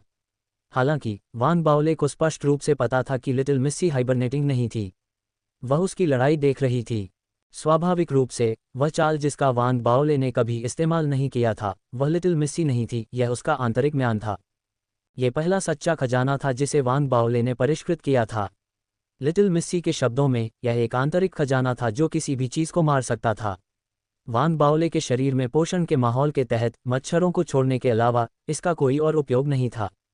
वान बाओले ने पहले कभी इसका उपयोग करने के बारे में नहीं सोचा था, लेकिन अब उसकी आंखों में एक ठंडी चमक चमक उठी। जिस क्षण फोर बीस्ट पंच आसमान से उसके पास आया, वान बाओले के शरीर में हरा कमल जोर से हिल गया, जिससे उसमें जान आ गई और वह अपनी गंभीर चोटों से जल्दी ठीक हो गया। भले ही वह डुगुलिन द्वारा दबा हुआ था, जिससे उसकी रिकवरी धीमी और अधूरी थी, लेकिन यह वान बाओले को अपनी पहले कभी न इस्तेमाल की गई चाल को चलाने के लिए पर्याप्त ऊर्जा देने के लिए पर्याप्त था। तुरंत वान बाओले के दिल में लड़ाई की इच्छा जल उठी, जो बेहद मजबूत थी। वह चिल्लाया और उसके माथे पर हरी नसें उभर आईं। उसका बायां हाथ टूटे हुए पत्थरों पर जोर से टकराया और उन्हें जोर से तोड़ दिया। उसने बल का लाभ उठाया और हवा में उछल गया। पीछे हटने के बजाय वह आगे बढ़ते हुए फोर बीस्ट पंच की ओर बढ़ा। उस दृश्य ने तुरंत उसके आसपास और बाहर मौजूद सभी दर्शकों को चौंका दिया। वे अचंभित होकर देखते रहे, क्योंकि वान बाओले फोर बीस्ट पंच की ओर ऐसे बढ़ रहा था मानो मौत को दावत दे रहा हो। जैसे ही वान बाओले ने बाहर और परीक्षण स्थल पर सभी का ध्यान अपनी ओर खींचा, फोर बीस्ट पंच उससे मात्र 100 फीट की दूरी पर था जब उसने अपना सिर उठाया और उसकी छाती को पकड़ लिया। इसके साथ ही वान बाओले की छाती से एक चमकदार चमक उभरी, जिससे म्यान का एक सिरा दिखाई दिया। पलक झपकते ही जैसे ही वान बाओले दर्द से चीखा, उसके शरीर के भीतर से एक पूरी म्यान बाहर खींच ली गई। म्यान एक प्राचीन वस्तु थी और सभ्यता में कभी नहीं देखी गई थी। अब जब यह उभरी तो आकाश बदल गया और हवाएं और बादल हिलने लगे। यहाँ तक कि परीक्षण स्थल भी कांप उठा। ये स्पष्ट रूप से केवल छठी कक्षा का धार्मिक खजाना था और धार्मिक आयुध नहीं था, लेकिन जब ये प्रकट हुआ तो ऐसा लगा कि यह पूरी प्राचीन हरी कांस्य तलवार को प्रभावित करने में सक्षम है। इसका परिणाम एक अवर्णनीय शक्ति के रूप में हुआ जो वान बाओले की म्यान से परीक्षण स्थल में केंद्रित हो गई। बहुत स्पष्ट रूप से वान बाओले को यह प्रबल अनुभूति हुई कि म्यान में एक अदृश्य तलवार है जिसे वह देख नहीं सकता। भले ही वह उसे बाहर निकालना चाहता था, लेकिन कुछ कमी सी लग रही थी। ये बस किसी कमी की वजह से था। वान बाओले के पास पछतावा करने और इस पर विचार करने का समय नहीं था। अभी बिना किसी हिचकिचाहट के उसने तलवार निकालने का विचार छोड़ दिया। इसके बजाय उसने म्यान को तलवार की तरह इस्तेमाल किया और आने वाले 4 जानवरों के पंच को मार डाला। तुरंत चमक अनंत काल की तरह थी जो उस पल में जल्द ही गायब हो गई। शुरू में रात के आसमान के नीचे अभी भी रोशनी थी, लेकिन अभी सारी रोशनी गायब हो गई थी। ऐसा लग रहा था जैसे तलवार को लहराने की क्रिया ने सारी रोशनी को चूस लिया हो और म्यान को पीछे छोड़ दिया हो, जिसने आसमान के नीचे 4 जानवरों के पंच से संपर्क किया था। दुनिया के गुस्से से भरे गर्जन की तरह लगने वाले जोरदार धमाकों ने प्रशिक्षण मैदान को भर दिया, जबकि एक पागल ताकत लहर की तरह सभी दिशाओं में फैल गई। जैसे जैसे ये फैलती गई, वान बाओले कांपने लगे, उनके मुंह से बड़ी मात्रा में खून बहने लगा। 4 बीस्ट पंच के दमनकारी बल के कारण उनका शरीर जमीन पर गिर गया, लेकिन उन्होंने अभी भी अपने हाथों में म्यान को कसकर पकड़ रखा था। उनके चेहरे पर एक भयावह भाव था, क्योंकि वह प्रतिरोध करना जारी रखते थे। वह अत्यंत शक्तिशाली 4 बीस्ट पंच म्यान के मारे जाने से तबाह नहीं हुआ, लेकिन यह बहुत कंपन करने लगा और यह अब वान बाओले को दबा नहीं सका। इसे म्यान ने रोक दिया था। म्यान वान बाओले की शक्ति को बढ़ाता हुआ प्रतीत हो रहा था, जिससे वह 4 बीस्ट पंच के बल का सामना कर सके। अभी दूर से देखने पर पूरा दृश्य एक भयावह छवि थी। बड़ा और शक्तिशाली 4 बीस्ट पंच जमीन से केवल एक आदमी की लंबाई की दूरी पर था। उस विशाल मुट्ठी के नीचे वान बाओले था, जो म्यान को कसकर पकड़े हुए था और मुट्ठी को अपने ऊपर गिरने से रोक रहा था। वह एक अत्यंत कठोर पत्थर की तरह था जो भाग्य के पहियों को रोक रहा था। जैसे ही उसने उसे दबाया, पहिया सफलतापूर्वक सब कुछ नष्ट नहीं कर सका। ये सब हासिल करने के बाद वान बाओले की सीमा पहले ही आ चुकी थी। म्यान को पकड़े हुए उसका हाथ कांप रहा था और उसके शरीर में हरा कमल हिल रहा था। वान बाओले के शरीर को बहाल करने की कोशिश करते हुए जीवन ऊर्जा एक ऐसे पैमाने पर जारी हुई जो पहले कभी नहीं देखी गई थी। नतीजतन यह एक पल भी आराम नहीं कर सका, क्योंकि अगर वह ऐसा करता तो वह पूरी तरह से कुचल जाता। उसके पास दृढ़ रहने का एकमात्र विकल्प था। हालांकि बहुत जल्द उसका शरीर इसे और अधिक सहन नहीं कर सका। जैसे ही उसकी त्वचा और हड्डियों पर दरारें दिखाई देने लगी, मुट्ठी के बल के कारण वान बाओले अपनी सांस नहीं ले पा रहा था। उसका शरीर लगातार फट रहा था और लगातार मरम्मत हो रही थी, लेकिन उसके लिए लंबे समय तक टिकना मुश्किल था। इस समय उसका लाइटनिंग कोर भी टूटने लगा। यही हाल उसके डार्क कोर का भी था। दरारें और बड़ी होती गईं। अगर यह जारी रहा तो उसके 2 कोर नष्ट हो जाएंगे, उसकी साधना खत्म हो जाएगी और उसका कोर फॉर्मेशन क्षेत्र ढह जाएगा। इस समय उसकी चेतना और भी धुंधली होती जा रही थी। उसे कुछ आवाज़ें सुनाई दे रही थीं, कुछ जानी पहचानी, कुछ विदेशी, लेकिन सभी उत्सुकता से चिल्ला रही थीं कि वह हार मान ले और हार मान ले। मैं हार कैसे मान सकता हूँ? मेरा दांव मुझे हार मानने की अनुमति नहीं देता। मेरी महत्वाकांक्षाएं मुझे हार मानने की अनुमति नहीं देती। मैं, वान बाओले, कभी हार नहीं मानूंगा, कभी नहीं। जैसे ही वान बाओले अपने दिल में चिल्लाया, उसके डार्क कोर और लाइटनिंग कोर में दरारें और चौड़ी होती गईं। उसके शरीर में टूटने के लक्षण दिखाई देने लगे। हरे कमल द्वारा उसके शरीर की मरम्मत नहीं हो सकी। हालांकि जैसे ही उसका शरीर टूटने वाला था, जैसे ही उसकी इच्छाशक्ति जलती रही और जैसे ही वह अधिकतम तक दबा हुआ था, उसके शरीर में भक्षण करने वाला बीज अचानक एक जोरदार धमाके के साथ बाहर आ गया। इसने बाहर से बल को अवशोषित नहीं किया। इसके बजाय इस जीवन मृत्यु संकट में भक्षण करने वाले बीज ने हरे कमल को निगल लिया, साथ ही डार्क कोर और लाइटनिंग कोर को भी। वे गायब नहीं हुए और इसके बजाय दूसरी बार भक्षण करने वाले बीज के साथ एकीकृत हो गए। पहला एकीकरण तब हुआ जब हरे कमल को पहली बार भक्षण करने वाले बीज पर लगाया गया और संतुलन प्राप्त हुआ। अभी इस जीवन मृत्यु के मोड़ पर भक्षण करने वाला बीज मुक्त हो गया था। सब कुछ लेने के बाद भी यह अभी भी अपर्याप्त महसूस कर रहा था। यही वजह है कि इसने वान बाओले के शरीर को अवशोषित करना शुरू कर दिया। उसका मूल रूप से गोल शरीर तेजी से पतला होता हुआ दिखाई दे रहा था। पलक झपकते ही वान बाओले जो दूसरों के सामने प्रकट हुआ, यह अब गोल शरीर नहीं था, बल्कि एक ऐसा शरीर था जो पूरी तरह से पतला हो गया था। उसका शरीर लंबा था, उसकी भौहें अच्छी तरह उभरी हुई थीं और उसकी आंखें तीखी थीं। अच्छी तरह से तराशे हुए चेहरे और ढीले कपड़ों के साथ वांग बाओले इस समय बेहद खूबसूरत लग रहे थे। शायद यह उनके पहले के लुक से काफ़ी अलग होने के कारण था, लेकिन उन्हें देखने वाला हर कोई उनके शरीर में आए बदलाव से हैरान रह गया। वांग बाओले इस समय बेहद आकर्षक लग रहे थे। यिफान, जो संघ में सुंदर माना जाता था, ने भी वांग बाओले की खूबसूरती के आगे हार मान ली। ऐसा इसलिए था क्योंकि वांग बाओले के पास कुछ ऐसा था जो उसके पास नहीं था, अवज्ञा, दबंग रवैया और एक ऐसी शक्ति जो सब कुछ नष्ट कर सकती थी। ये सब वर्तमान वांग बाओले को सुंदर फिर भी थोड़ा भयावह बनाता है। उसका करिश्मा तुरंत बढ़ गया और यहाँ तक कि बाहर फेडरेशन सीडलिंग ली ये भी हैरान रह गया। इस समय जब भक्षण करने वाला बीज प्रतिक्रिया की प्रक्रिया में था, तो विपरीत पोषण की प्रक्रिया भी शुरू हो गई। वांग बाओले की साधना तुरंत सक्रिय हो गई, उसकी शक्ति शुरू में कमजोर अवस्था से मजबूत होती गई। यह मध्य चरण कोर गठन क्षेत्र के शिखर पर पहुंच गया और देर चरण कोर गठन क्षेत्र में प्रवेश किया। उसने धमाके के साथ तोड़ दिया।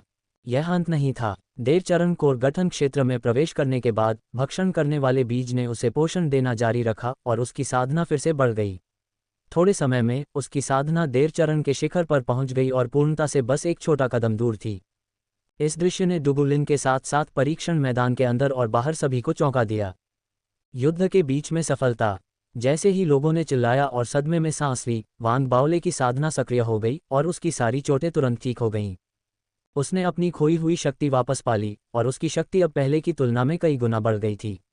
उसके शरीर से आश्चर्यजनक शक्तियों की लहरें निकल रही थीं और ऐसा लग रहा था जैसे वह स्वर्ग को नष्ट करने में सक्षम हो। म्यान को पकड़ने वाला हाथ अब कांप नहीं रहा था और इसके बजाय बेहद स्थिर था।